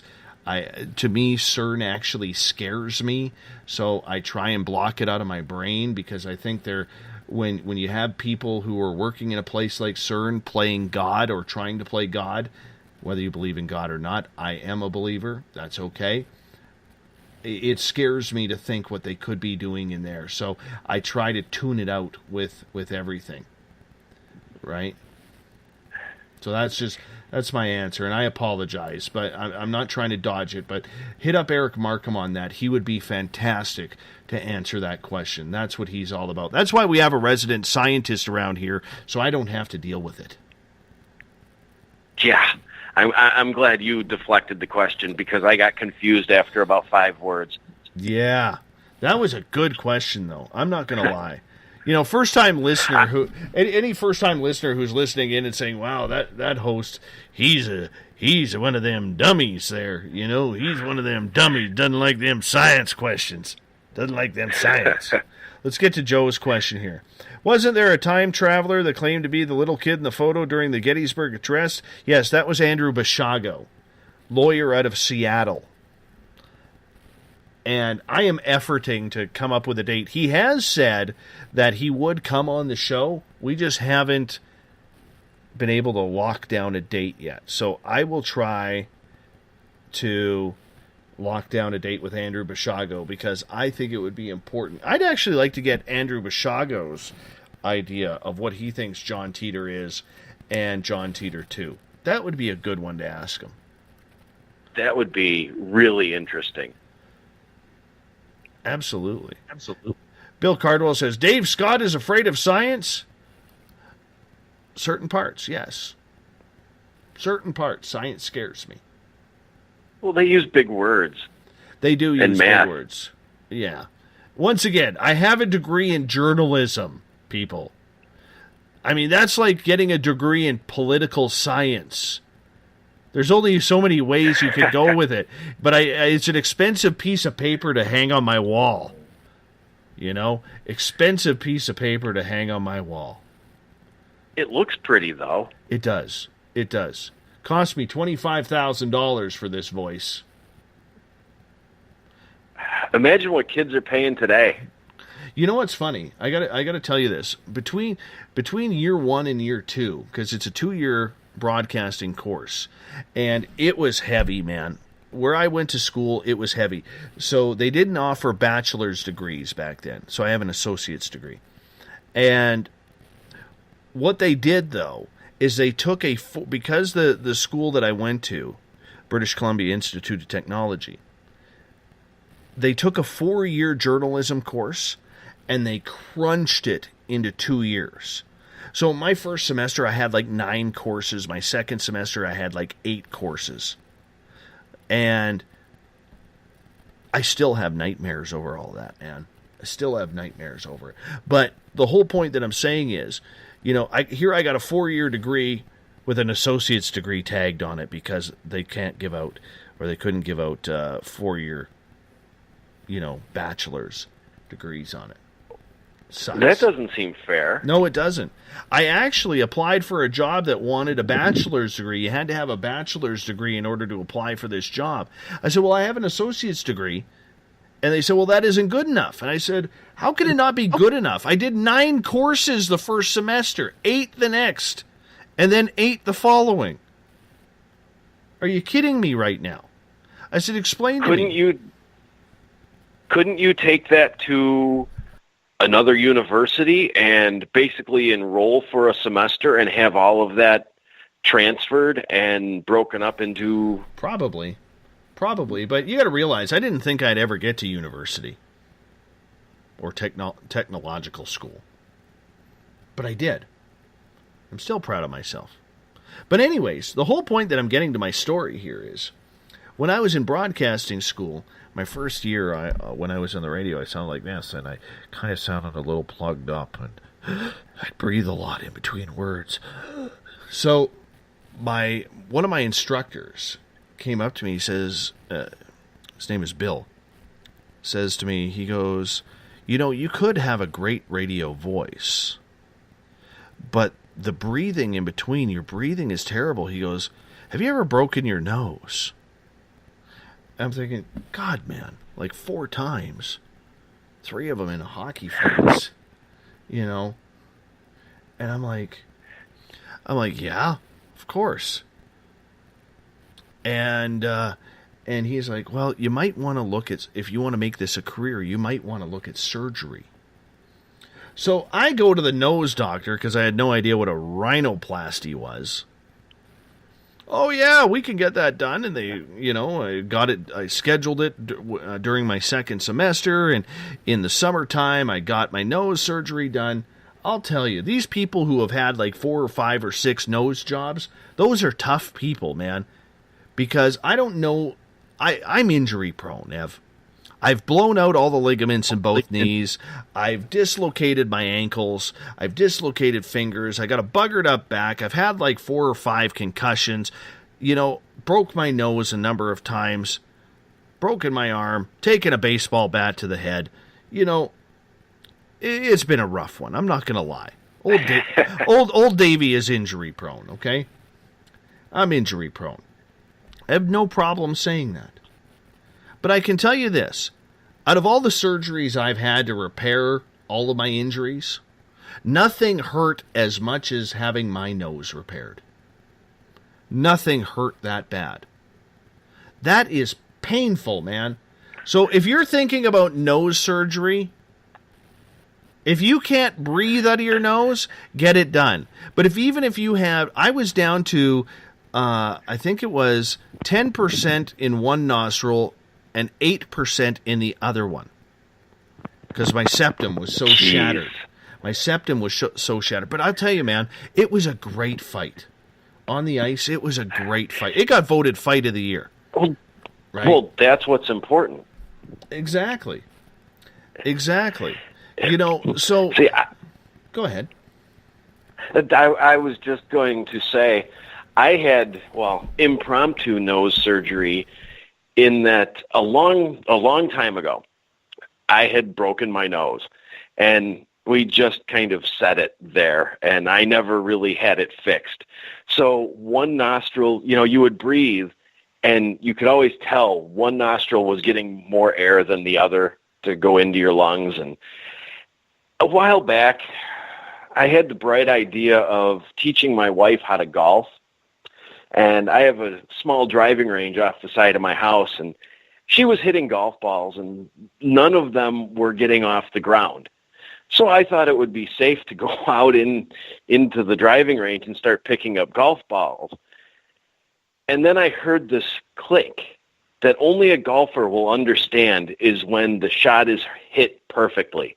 So I look up, and I watched this ball fly right at me. And I think I moved my face so that she would hit me in the face with the golf ball and broke my nose right there in the yard. Ouch. And that's going to hurt. I dropped like a sack of potatoes and uttered a whole bunch of really nice words. And I just remember laying there, and I moved it myself, and I could feel and hear the cartilage grinding a little bit. Oh, yeah. That's a good feeling. That's a good feeling. The thing is, she fixed it. It was fabulous. It was the cheapest nose surgery I could have gotten. Must be nice. Must be nice. You know, I got to tell you this, man. If you have never done it, there's nothing better than putting your nose back into place. Because it's already numb. It's already numb. So you just move it. It's already loose and numb, so you just move it whatever way you want. A couple people are asking, what did I do to deserve the baseball bat to the head? It wasn't intentional. It was like I was grade 5, 6 at lunchtime. We were playing baseball, and my friend was walking, and he kept on swinging the bat. I said, I'm right behind you, but he didn't hear me, and he kept swinging the bat, and it nailed me right above the eye. So I took 4 or 5 stitches on that one. That hurt. That had to be painful. Yeah. That one hurt. Not as much as the nose surgery, though. I don't know. You're right, though, about there's something about the noise. There's something interesting about putting your own nose back into place. You can kind of hear it a little bit. It doesn't hurt. No. Around it kind of hurts, but the actual putting it back into place doesn't hurt. The worst part, I think, is you can kind of hear things sort of crunching or something a little bit in there. That's the worst part. Absolutely. I've got the Bumblefoot on, man. That was a quick hour. Yeah, it was. What a great show tonight. I want to thank you, Everett, for hopping in hour number 3 to talk some time travel and continue the debate that was started by Jason Quitt and John DeSousa.